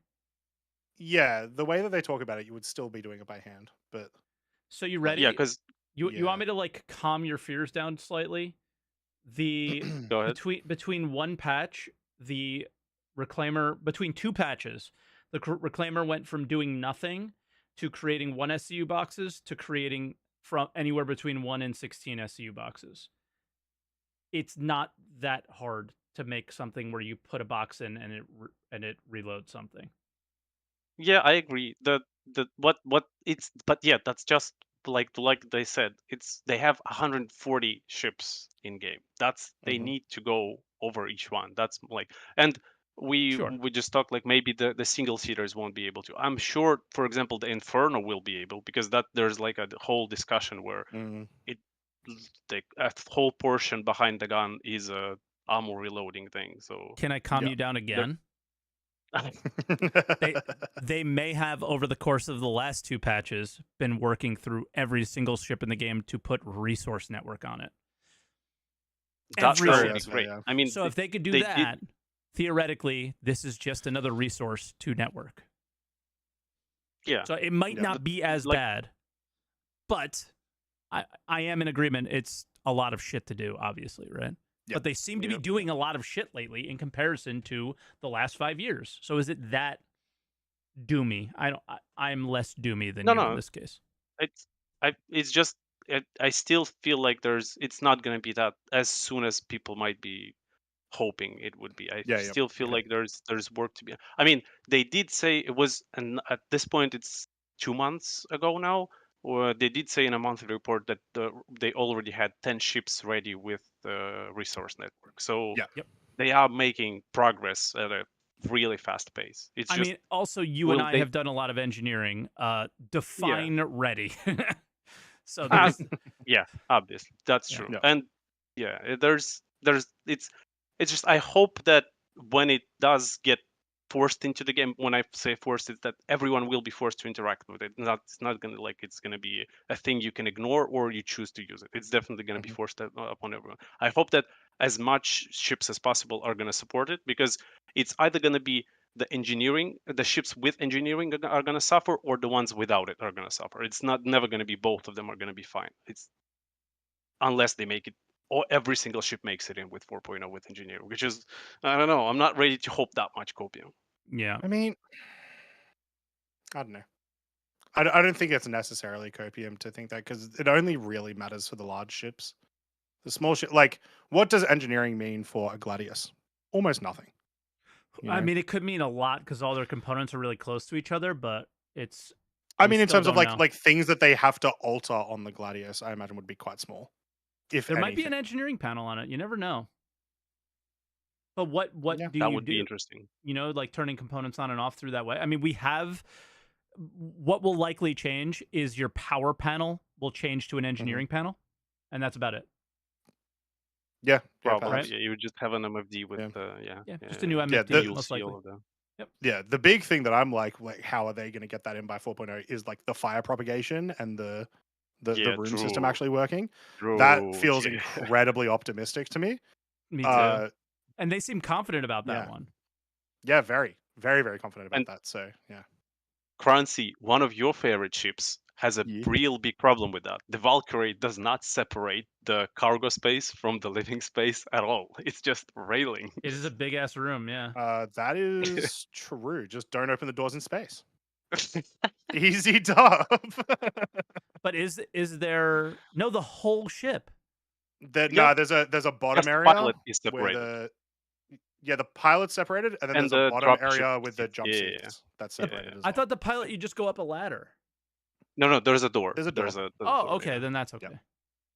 But yeah, but all of your turret, the remote turret operators, and everything in the living space is just vented immediately. Just don't go to sleep in space. Easy solution. Easy. That's interesting. I hadn't thought of that. It's there's a scene in The Expanse where they are like in the beginning where they're captured and they're kept in a closed area, and the ship gets in a fight, and there's a projectile that penetrates the whole ship, and it also penetrates the area where they are, and it starts venting. And every time I think about it, I think about that scene. I'm like, okay, this is yeah. Can we talk about how the Valkyrie is like one of the worst ships in the game, and everybody loves it? How dare you? It looks cool. I mean, great ship. It looks fantastic cool. Ship. There's so much potential, but there's I don't know. It suffers from a lot of stuff. Yeah. People always forget how many turrets that thing has. That has so many guns. Yeah, that's true, but it's great. It can be melted in like seconds. 2 seconds. Yeah, it's fucking worthless. Just melt them first. It's like I do love my Valkyrie, but it's in a bad state. It's beautiful, but it's like attaching turrets to a paper airplane. It doesn't make any sense. Yeah. And although for some reason, sometimes if you have a good performing server, the Valkyries just become crazy and they just melt you instead of you melting them. They just start doing some weird maneuvers, and those turrets do matter. Like they do apply a lot of damage. It's just, how often does that happen for you as a player who's controlling that ship and screwing it? So yeah. Okay, well, that's as much as I wanted to. Right when we were like, all right, it's time. Everybody seems to know at this point. This is good. All right, Moldan. Yeah. Let you go, dude. Great call. Yep. Yeah. And I was a little bit in my. If you guys looked at me, I'm not in my phone like looking at Twitter or something. I was trying to resolve an issue with the Discord channels. I think I got it. So we're bringing Riley back. Riley, can you hear us? Again. My mic works this time, right? Yay! Yes, it yeah, does. we got it. Howdy. I feel so stupid. No, that wasn't you. That was actually me. So don't feel stupid. So first off, how dare you talk bad about the Valkyrie, our beloved? But are you just talking about the way it looks? Purely the way it like I wanted to perform well, but when it came out and the storm didn't fit on it, I genuinely like my brain exploded. I mean, it's fair. But no, onto like actual things. The Liberator versus the Ironclad, I guess, topic that everyone's talking about. It's really not as comparable as people want to make it sound. Because the Liberator is definitely something you'd more so deploy like forward, whereas I feel like the Ironclad is more like the rearward base that you repair your stuff, you retrofit it, like all of that stuff. Yeah, plus the Liberator isn't like, it has cargo capacity. It is not a cargo ship, if that makes any amount of sense. It is a ferry. It is well, the cargo capacity is on the sides, right? The cargo capacity isn't underneath. in the center. Yeah, like underneath on the side, like it's meant for like repairing and that kind of stuff. They sort of talk about it like that, but yeah, no, I think people just saw like a ship that has a lot of cargo that is atmosphere and were like, hey, look, they're the exact same ship. Yeah, that's definitely the biggest issue that's come into that. And also the rounds used for different guns, I think a good example you can find in real life is, I mean, a 50 cal. You have a Baird 50 cal that fires like semi-automatic or like bolt action, and then you have a 50 cal like machine gun that you see on tanks. Yep. And it's like one's definitely more effective at killing things than the other, but they use the same round. Yep. Yeah. It was just the way he said it that I got confused. And the first thing that I was like, again, I never even knew we had a ballistic repeater because ballistics were just in a place that it was like, why would you use them? Laser repeaters all the way. So yeah, just I was like, is he talking about laser? Like, what is he talking about? And when you said there was a ballistic repeater, I was like, no, there's not. And then I had to look up on DPS check, and I'm like, oh. Nope, there's one. There's a ballistic repeater. Oh, yeah. No one uses it because it's bad, but... Yeah. And the Mark 1 versus Mark 2 for the Hornet, I think it's totally okay for the F7 Mark 1 to be like 5% worse than the Mark 2. Because most people that are flying these ships genuinely are not good enough to make that difference like actually matter. I mean, is that not worse though? Then, I feel like you want to be good enough to make the difference matter. You want to be good enough to make it so that 5% doesn't matter. You know what I mean? It's very hard to see right now with the Mark II and the state that it is, because the Mark II is let me tell you something. I had like. Nobody can see this, but I am going to change. You know that little icon next to your names now? Mm-hmm. That's mine when I'm in Arena Commander. It's a very mad face, and the title says "Fighting Mark IIs" because it is awful, dude.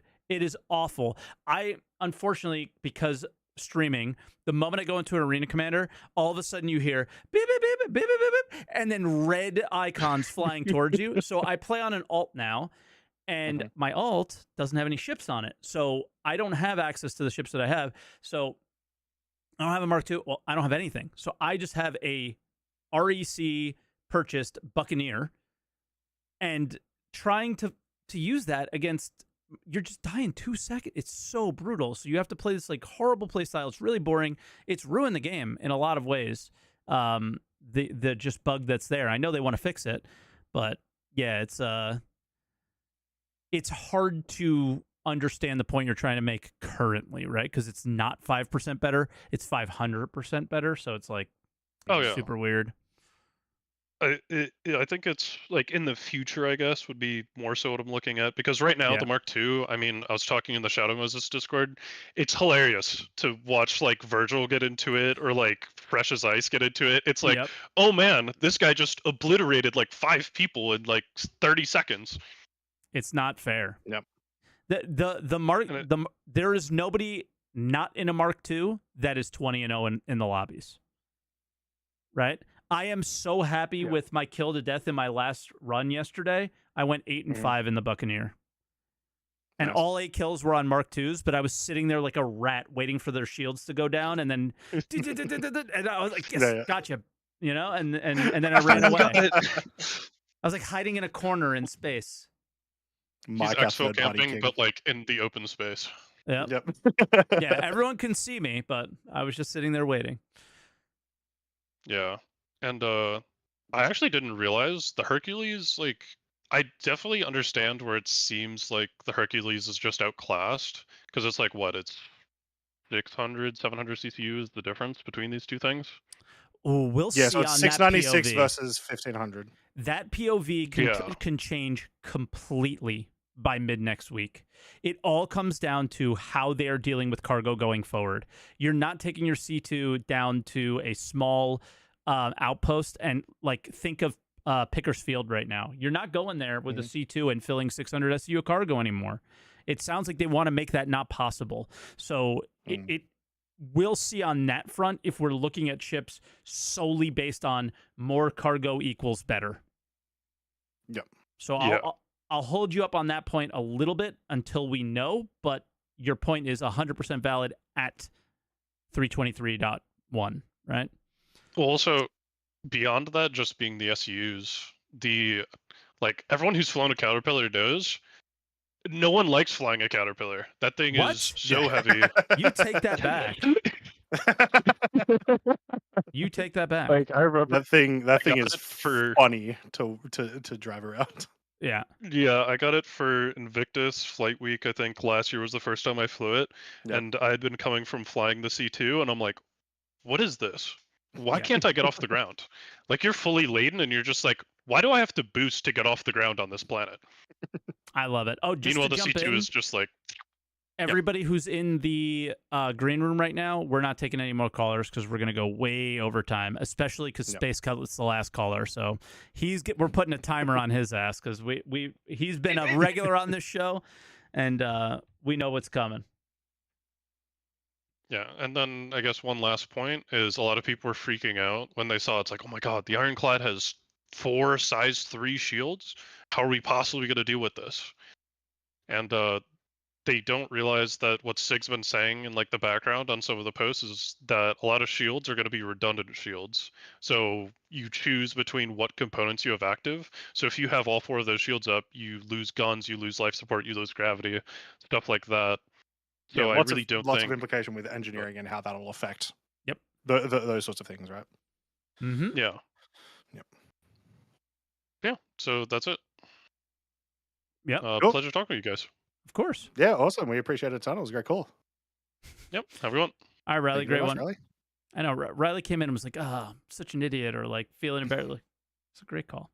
Our next caller is Gamerscafe. This is actually who I was talking to while we were talking, because he was helping me be like, yes, I can do this, and no, I can't do that. So we're trying to get all the permissions feeling right.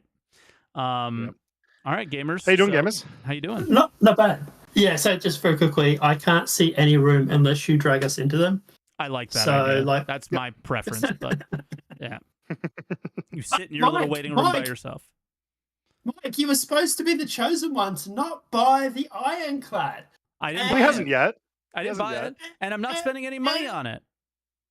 I was going to come on the show tonight, and I was going to stir you and just throw out like Ironclad, like subliminal messages, and see if I can get you to buy it. And you, anyway. What are you getting commission from CIG? Yeah. No, I just like stirring, Mike. That's all. I didn't buy it yet. Yeah, I'm just stirring. But I'm definitely not spending a dime of any, not spending any actual money on it. It's not happening. Yeah, this is a store credit multi one.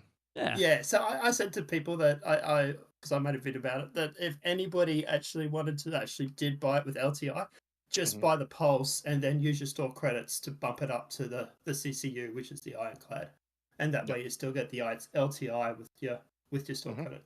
Wait, it doesn't. But, you don't get LTI with store credit. No. I don't. I've never looked at insurance once. Yeah, I don't know. That's a fleet owner type of thought process for me. I never looked at that. Yeah. I do wonder if it's going to like impact in the future, because like especially now with it being harder to make money, that if you have all these ships with all these insurances, is it just going to bog you down? Where if you have the LTI, it's like you have to worry about paying for it. That's simply my sort of idea behind it. But yeah, which is why they continue to sell LTI, even though the day before I backed Star Citizen, there was a post saying this will be the last day that LTI exists in the game. And then everyone went, no! So they were like, got them! And we're going to take advantage of people thinking it's something that it isn't. When they continuously said LTI, the example that was given, and again, everything will change and everything has changed. The example that was given is if you've ever played Privateer, you would land at a station and you wouldn't even notice that they deducted funds from your account as landing fees. It was like barely anything. That's what insurance was always meant to be. But when we look at the current day, which seems like it's already changed, the expedite thing plays a role. But what you have in game right now is LTI. Everybody has what LTI will be in the game right now. Barely an expense to get your ship back, a high expense to expedite it. Yep. So, and I will say, getting onto the Valkyrie for a split second, love the ship. She is sexy as God. I don't want to swear, so I don't want to get demonetized, but it's sexy. Well, I've sweared enough today. That's right. But she is way overpriced. My biggest problem with the Valkyrie is she's overpriced. How much is it?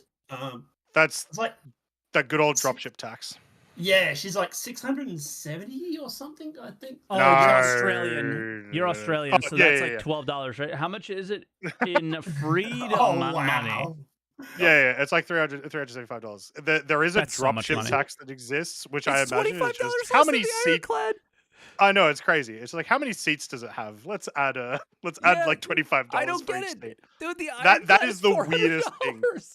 Of all, like, prices for like all CIG ships are always weird, but drop ships are the strangest by far. Yeah, so she's 375, WarBotNIX 350. Yeah, so sorry, I must be looking at the Australian conversion.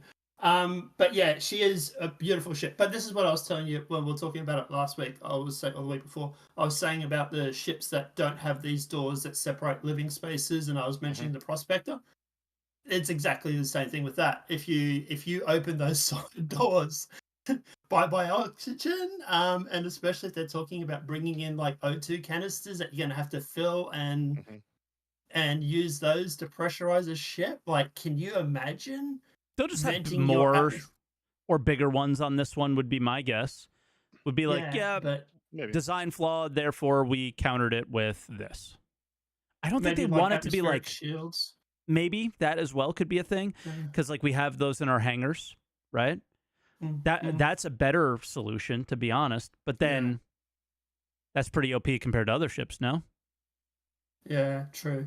So but as I say, like things like the do? Prospector, like you literally go from airlock to like internal door within like 2 steps. Yeah. So it's a problem that they're going to have to sort out. Engineer 3.23.2. I am so excited. Like, come on, CIG, let's bring this on. I was playing the game the other day, yesterday actually, and today. And I salvaged a whole bunch of components from a Drake cutter, and then was salvaging the cutter. And I had the components in the back of the ship in the Vulture. And I was just like, I long for the days where you can just simply walk up to an elevator, put them in the elevator, hit a button, and then it just magically goes into your inventory. And that's what this 3.23.2 is going to do, is that stuff. And that to me is just how about miners, Croncy and I, things like the bags become like, it opens up a lot of new gameplay. My org loved to do gun running. I talked about this a lot. We have an org account, and we have multiple people that can access that account.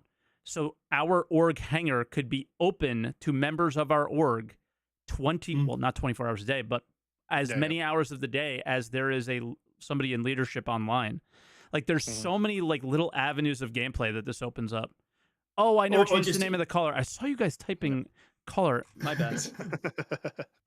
But that's right. You can call me Riley. But also, I was going to say, but at the end of the day, just even like going through mining a whole bunch of stuff, putting it into your hangar, and then like when they do these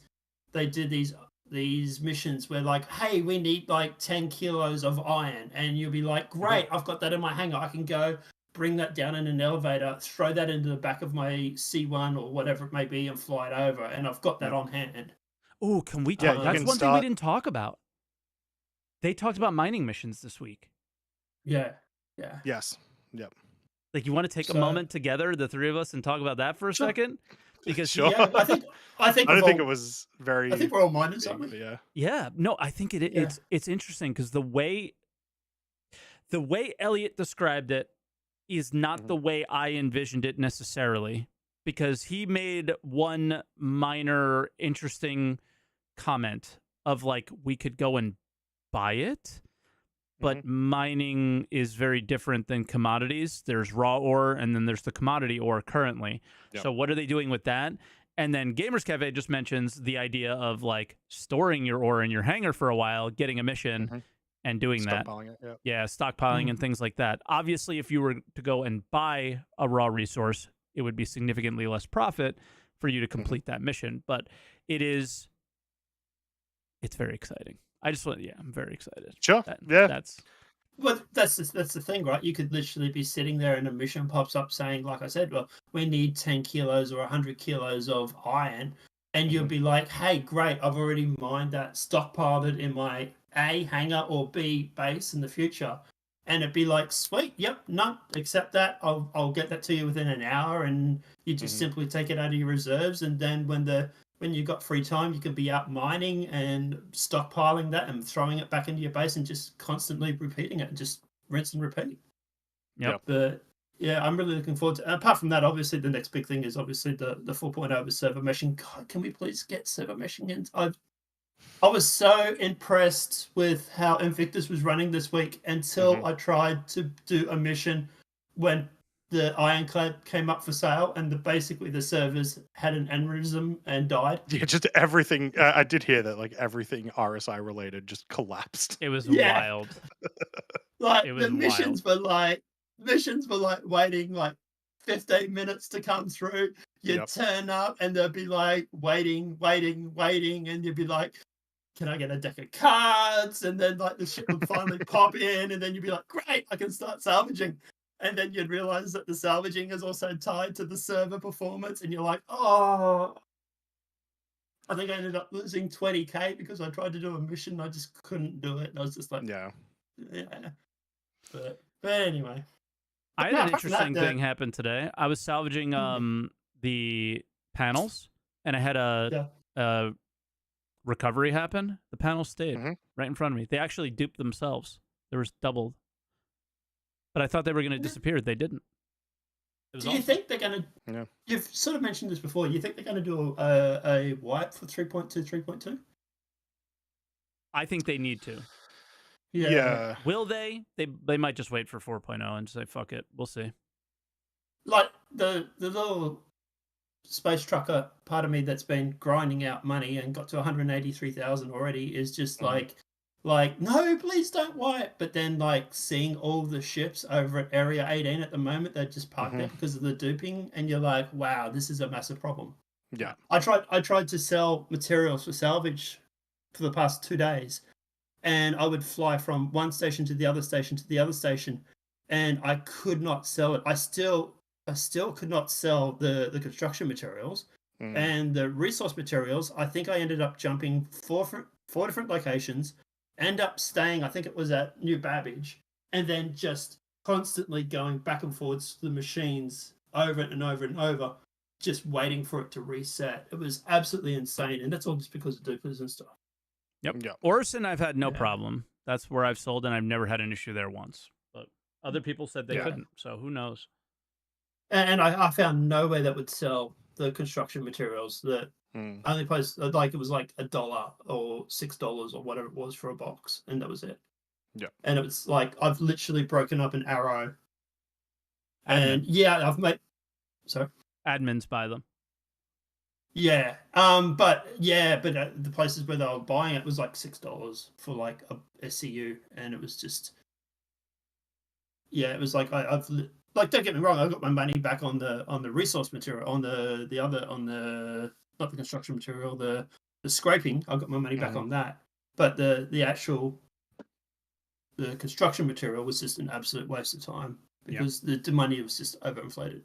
But anyway, I will jump in, but because I know you've got a whole bunch of people and it's all good. Yeah, we appreciate it, and we'll let you go, and then we got our last caller coming up. So good call, gamers, and I'm as excited about the hangers as you are. Let me tell you. Yeah.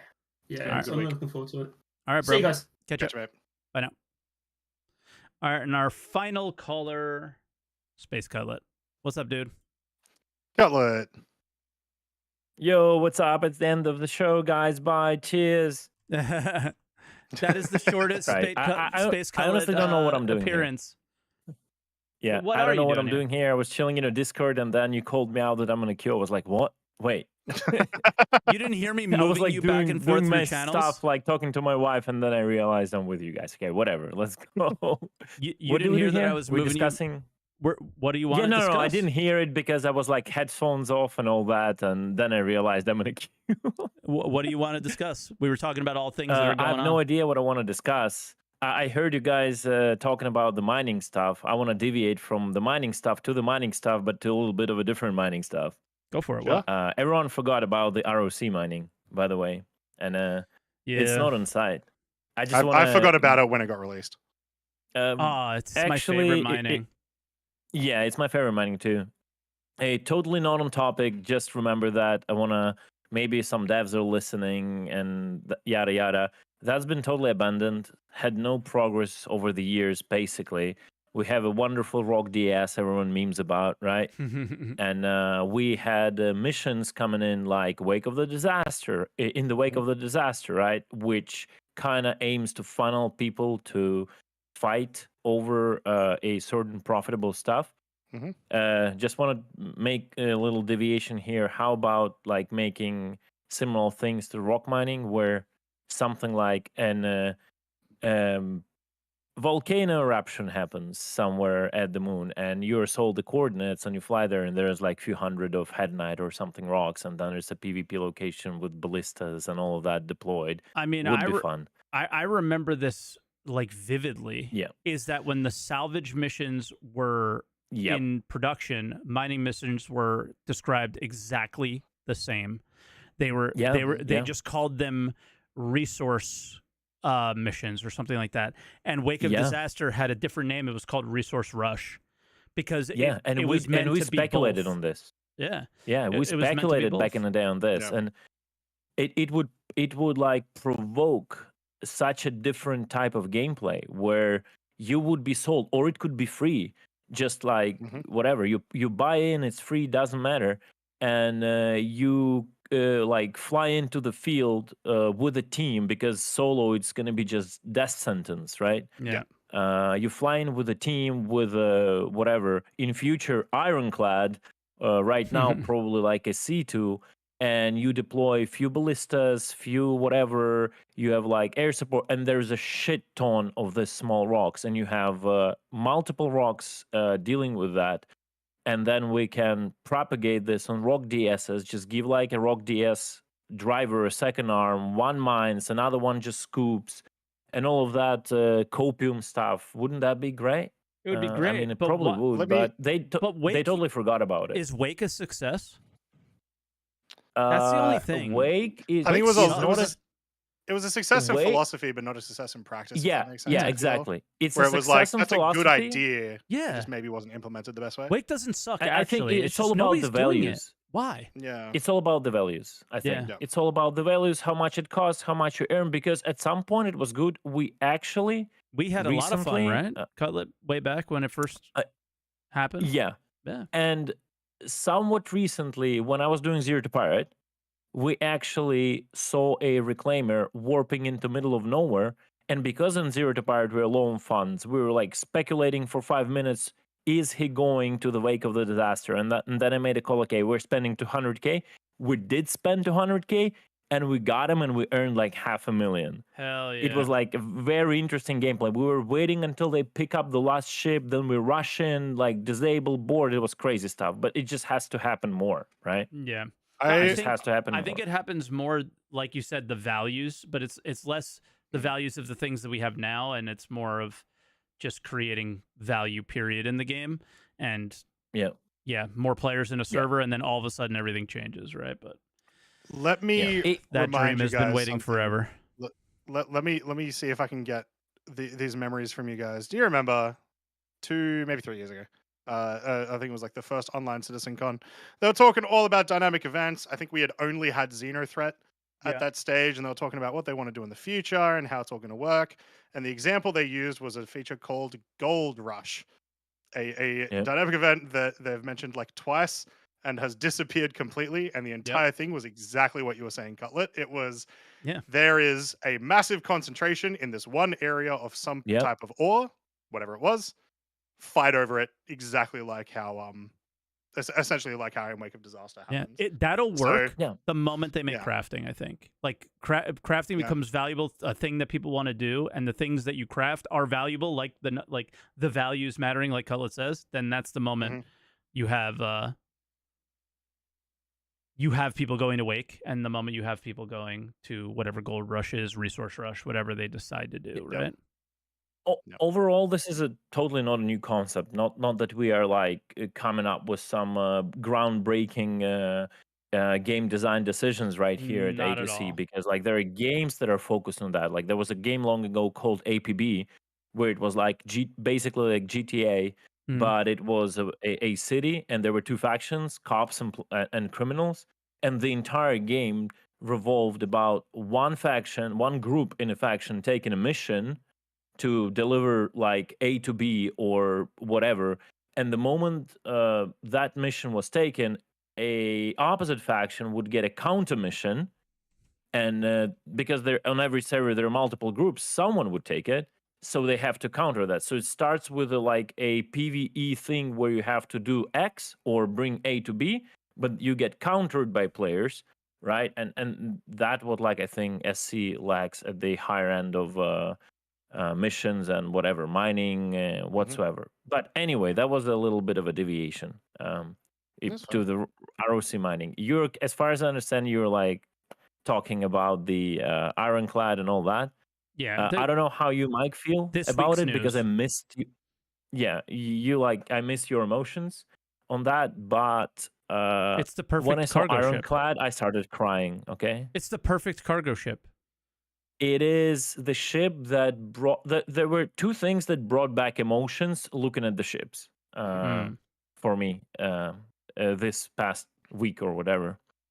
First of all, finally got the Mark 1 Hornet, because for years I was speculating it will end up exactly as it ended, because whatever was promised back in 2014, 13, whenever they sold it, made 0 sense. We were seeing over the years the game, which way the game is moving, all of that. Like, did you buy these as like an investment?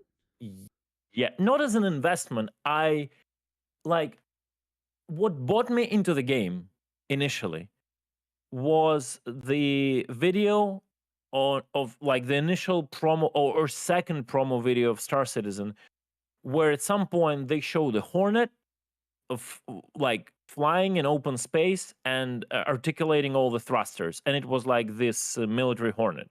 I think a lot of people remember that video from a lot of OGs. And I saw the ship, I saw its form, I fell in love. I saw the logic of how ships move in space back in the day, especially because it was also like for me it was like post Even Line.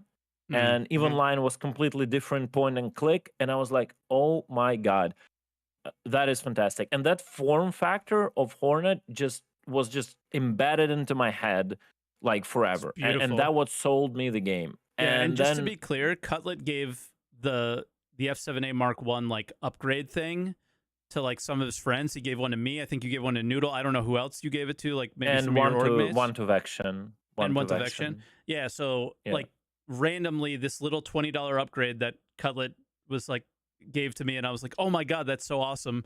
What a nice guy. Turned out to be like an entire spaceship. Like they just did something totally unexpected to me, but it not was unexpected expected. to you. I was speculating they will do that. Because like whatever they promised with it, it was completely like not in supposed to be a body in the way the kit game was or developing. something? Like all of it was like it will modify your hull so it looks like F7A, but it's not outfitted like F7A, but you will be able to theoretically upgrade it to a proper. I was like, listen, no, guys, this is not happening. You will end up giving us an F7A or an upgrade to an F7A, and that's it, like just a CCU. And that's how it ended. I actually am, once in bajillion years, I am happy that CAG were generous enough they did to do something this that move. cost them money. Yeah, like the proper move. They didn't say you have to have F7C Mark 1 to apply this upgrade. They literally gave you the ship. They just gave it to you. That is a Gigachad move. I'm not gonna lie. Probably they calculated there's not so much of them around. Yeah. And it was probably a low risk Gigachad move. Exactly. Yeah, like okay, we will lose X amount of money, but we will make people happy, and everyone will talk about it. Let's lose some money, right? Now, But I was watching your stream when you were pulling it out for the first time, but you used it for like 5 minutes. Like, it's no good, right? I tried it for a little while, and it was kind of like, eh. I mean, it's hard to say. Is it no good? It is. The Mark II is killing everything. That's the problem, lower. Right? Well, listen, Mark II is killing everything right now. One of the biggest reasons is the 22.2 side strafe boost. No other ship basically has it. It's broken. So that's gonna definitely go away in future. So just quickly, what is it with Hornets always having like G-force based like busted for the bugs last all the time? last like 2 years? Whatever. I feel like it's been the Hornet is the one that's. I guess the last what like, I've 6 heard, months, but what I've heard, I've never experienced that, but certain players are telling me you can do something to the Hornet tracker. So it pulls a 35G upstrafe. Yeah, I've heard it. I've I never think seen it, but I've heard Yogi it. mentioned that on SCL. Yeah, someone mentioned it on SCL. I've never seen it. It's not something apparently that happens just by flying it, because I tried and it never happened. But apparently you can do something. Well, Vection is messaging me right now saying tracker has 33 up, nothing special. You just get it as normal. I don't know. Whatever. So yeah, I think that was a good move. I'm very on the edge with all this sunsetting. It's pure FOMO, obviously, because they were like, okay, we squeezed that amount of money in Hornets. Our income on Hornets releasing Mark IIs is now 0. How can we squeeze more? Let's sunset them, right? How they should have done it, I guess, again, they should have taken a financial hit on that and said, okay, if you are mad about what's going on, here is a 0 CCU to any owner. Here is a 0 CCU from Mark 1 to Mark 2, because we don't want to be that bad of a company. And then you decide, do you want to keep the collection ship, or do you want to upgrade to Mark 2 and forget about the Mark 1? Apparently they didn't do that. So, because I don't have Mark 1s in my hangar. I don't have Mark 1s in my hangar, so maybe they will do that in future if the rage will be like too much. But about the Ironclad, I don't think we'll get any. I don't think we'll get any 0 CCU upgrades, and it'll always be this is better. Like they in future Mark IIs, they will, if they sunset anything else, they're not going to do that. This is a money-making thing, and this is not a doing right by the game thing. Unfortunately, it can do right by the game by making Mark IIs better than their Mark Is for the game, like for the game design. But they're also using it as a tool to make money. And I would imagine, like again, those who played Eve, they know how the Tech 2 and Tech 3 things works, right? You have the base ship. And then you have the Tech 2 variant that is just better. But Eve has an economy. Eve doesn't sell ships directly, at least. You can always black market That's it. the big difference, right? Yeah. Is you're not pledged. Well, you can sort of do it now, but that's a very recent thing in Eve. but you weren't able to like pledge for those sort of things, and so it's like that's way more rough. And Cutlet, I'm putting my timer on you, so after the Ironclad, we're done because we got to get going. Basically, yeah, that's It's Ironclad lunchtime. last thing, I guess. Well, Ironclad is basically, I guess, last thing. I just want to say, Gigaship, Giga useful. At least I can see it being for what we do for piracy. Yeah. Giga PNG. For trading, we will. Sorry, what? Giga JPEG, Giga PNG. Yeah, Giga JPEG. Yeah, I saw. Yeah, speaking of, is this not like the perfect ship for what you were saying on Twitter this week? It is the Where perfect you were ship. like, I still. yeah, I we saw it need and a I ship started that's- crying. I started. I had tears in my eyes because it was the second ship that surprised me. Mark 1 was the first one, and then the second ship. I was like, oh my god, I'm finally getting emotions looking at the JPEG. That didn't happen for years, right? They just and then I was like, no way I can afford this shit. needed for once. Yeah. And it brings back the memories of Caterpillar when Caterpillar was meta and all that. Yep. And I was like, this is like, I cannot afford it. And then just Senelai rolls in with his like big balls and just gives me the dual pack. And I'm like, what the fuck, bro? Yep. That sounds so like yeah, Senelai. I'm a happy owner and I cannot be happier. Right.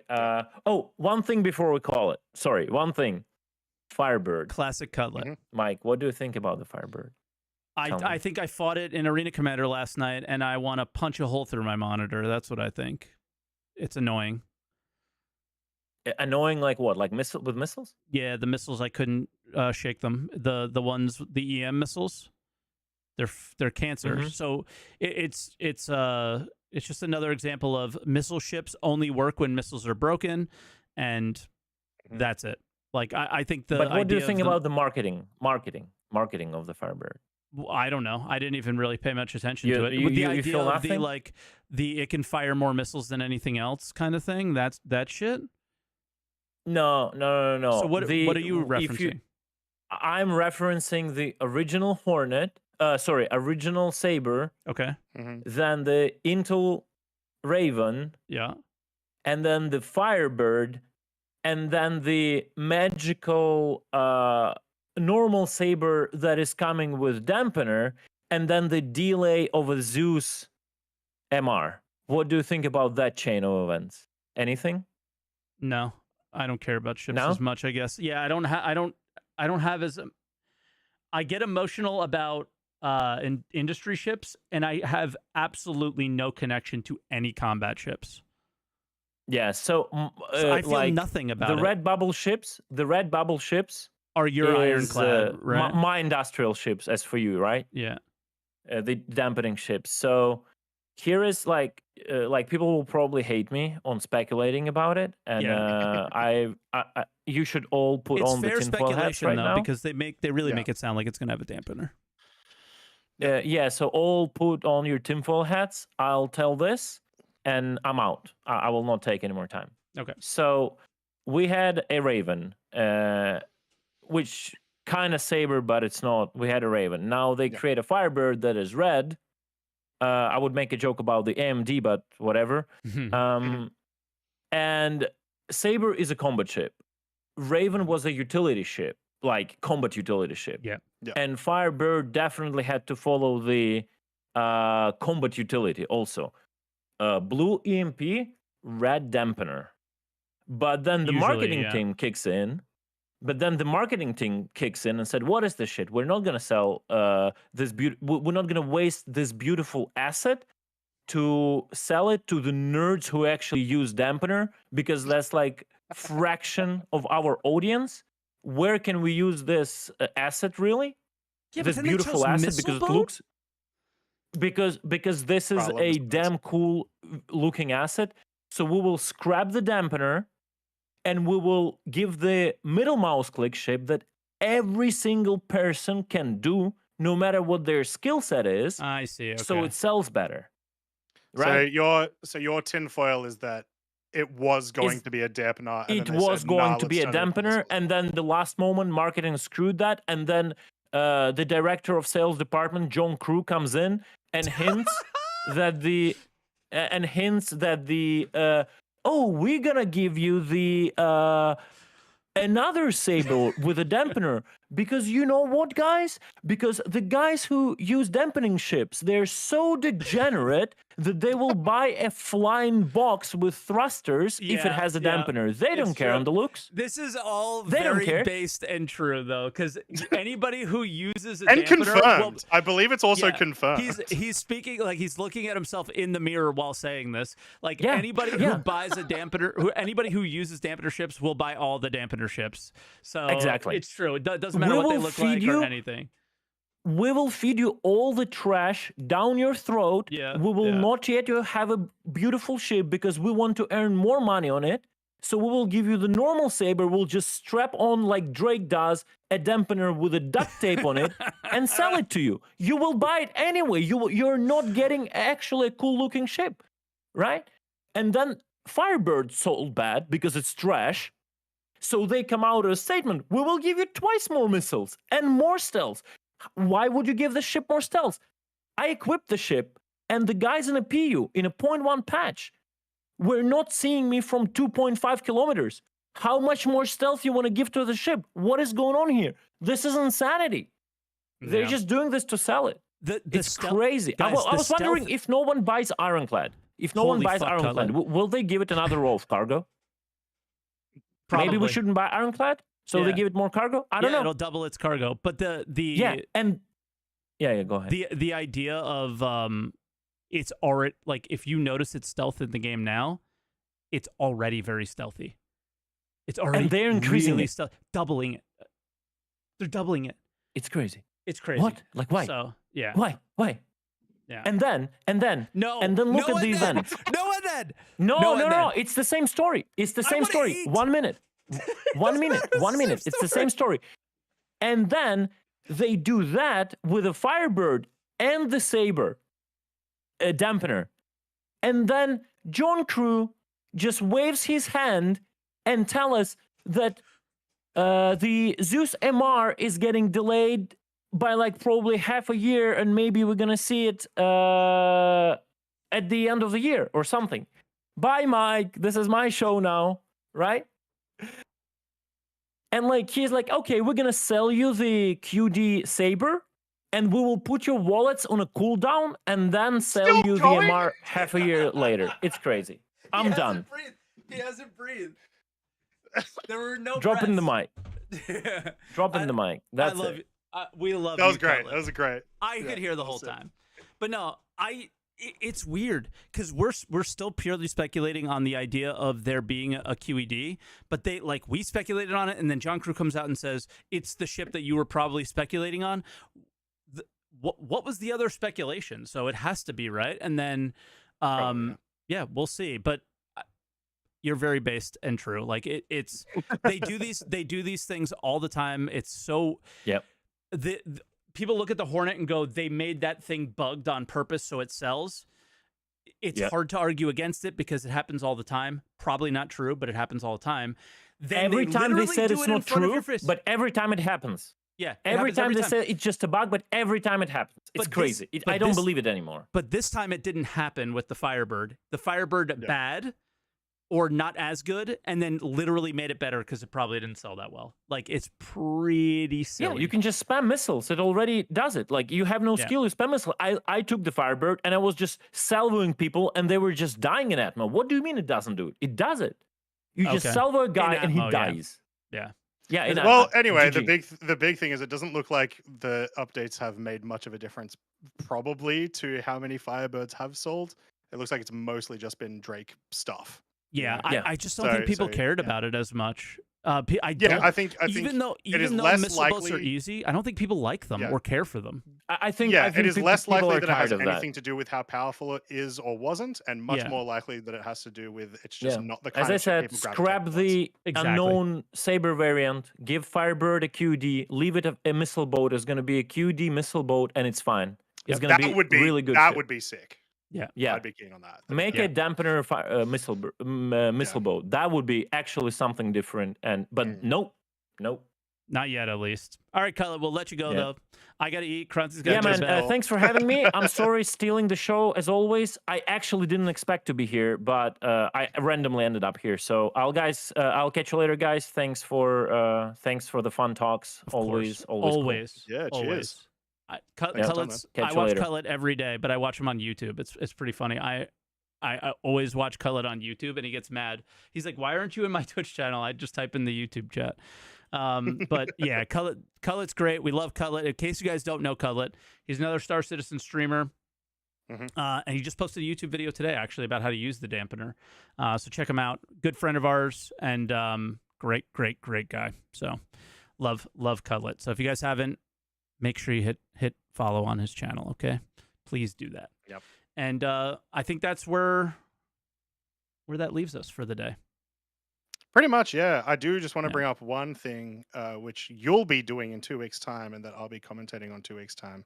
That I just want to make sure everyone knows about, which is the AVS Fighter Flight Tournament. Yes. Yeah. Yes. So 2 weeks' time, you guys can watch Mike. I think Cutlet's in it too. The wrong way. I believe so. I would have to double check. There's been some like names that haven't been confirmed yet. Yeah. Is my understanding. But yeah, you guys can watch Mike get absolutely shreked, which is going to be good fun, and it's for charity. Yeah, so, I'm going to get destroyed. There's one team that's pretty strong. Cutlet, I already have a team that was assigned to me, so I don't know how it's working. He's like, we got to team up. We don't get to choose. They choose the teams. So in case you guys don't know, yeah, it's for Gamers Outreach charity. It's a 3v3 Master Modes tournament with some interesting rules to make it more about flight. If you guys watch Avengers videos, it's really kind of trying to hammer home the points that he's been making with what he thinks about Master Modes. And I think it's going to be really fun and allow a bit more skill to come forward and a bit of the jank that currently exists to not be there. And my team is Neeble and Expat Brat. Yep. And yeah, I think Cutlet's maybe getting in there, but we don't know what team he's on. I forgot who Burks is with. There's some interesting teams there. There's some good teams. There's some teams that are maybe out of balance or whatever, but in the end it's for charity, so who gives a shit? And it's going to be a ton of fun. And yeah, so we're going to be pushing that probably for the next couple of weeks and raise a bunch of money for kids. The charity is to give kids consoles and games and shit while they're in hospitals dealing with terminal illnesses. So it is an awesome cause, and I can't wait to take part in it. It's going to be great. Yeah, it's going to be good fun. Yeah. So but yeah, other than that, hopefully this next week we get to talk about the cargo patch. That'll be the thing, maybe. Yep. If we get there. Better be. Surely it gets to Evocati by at least the end of the week.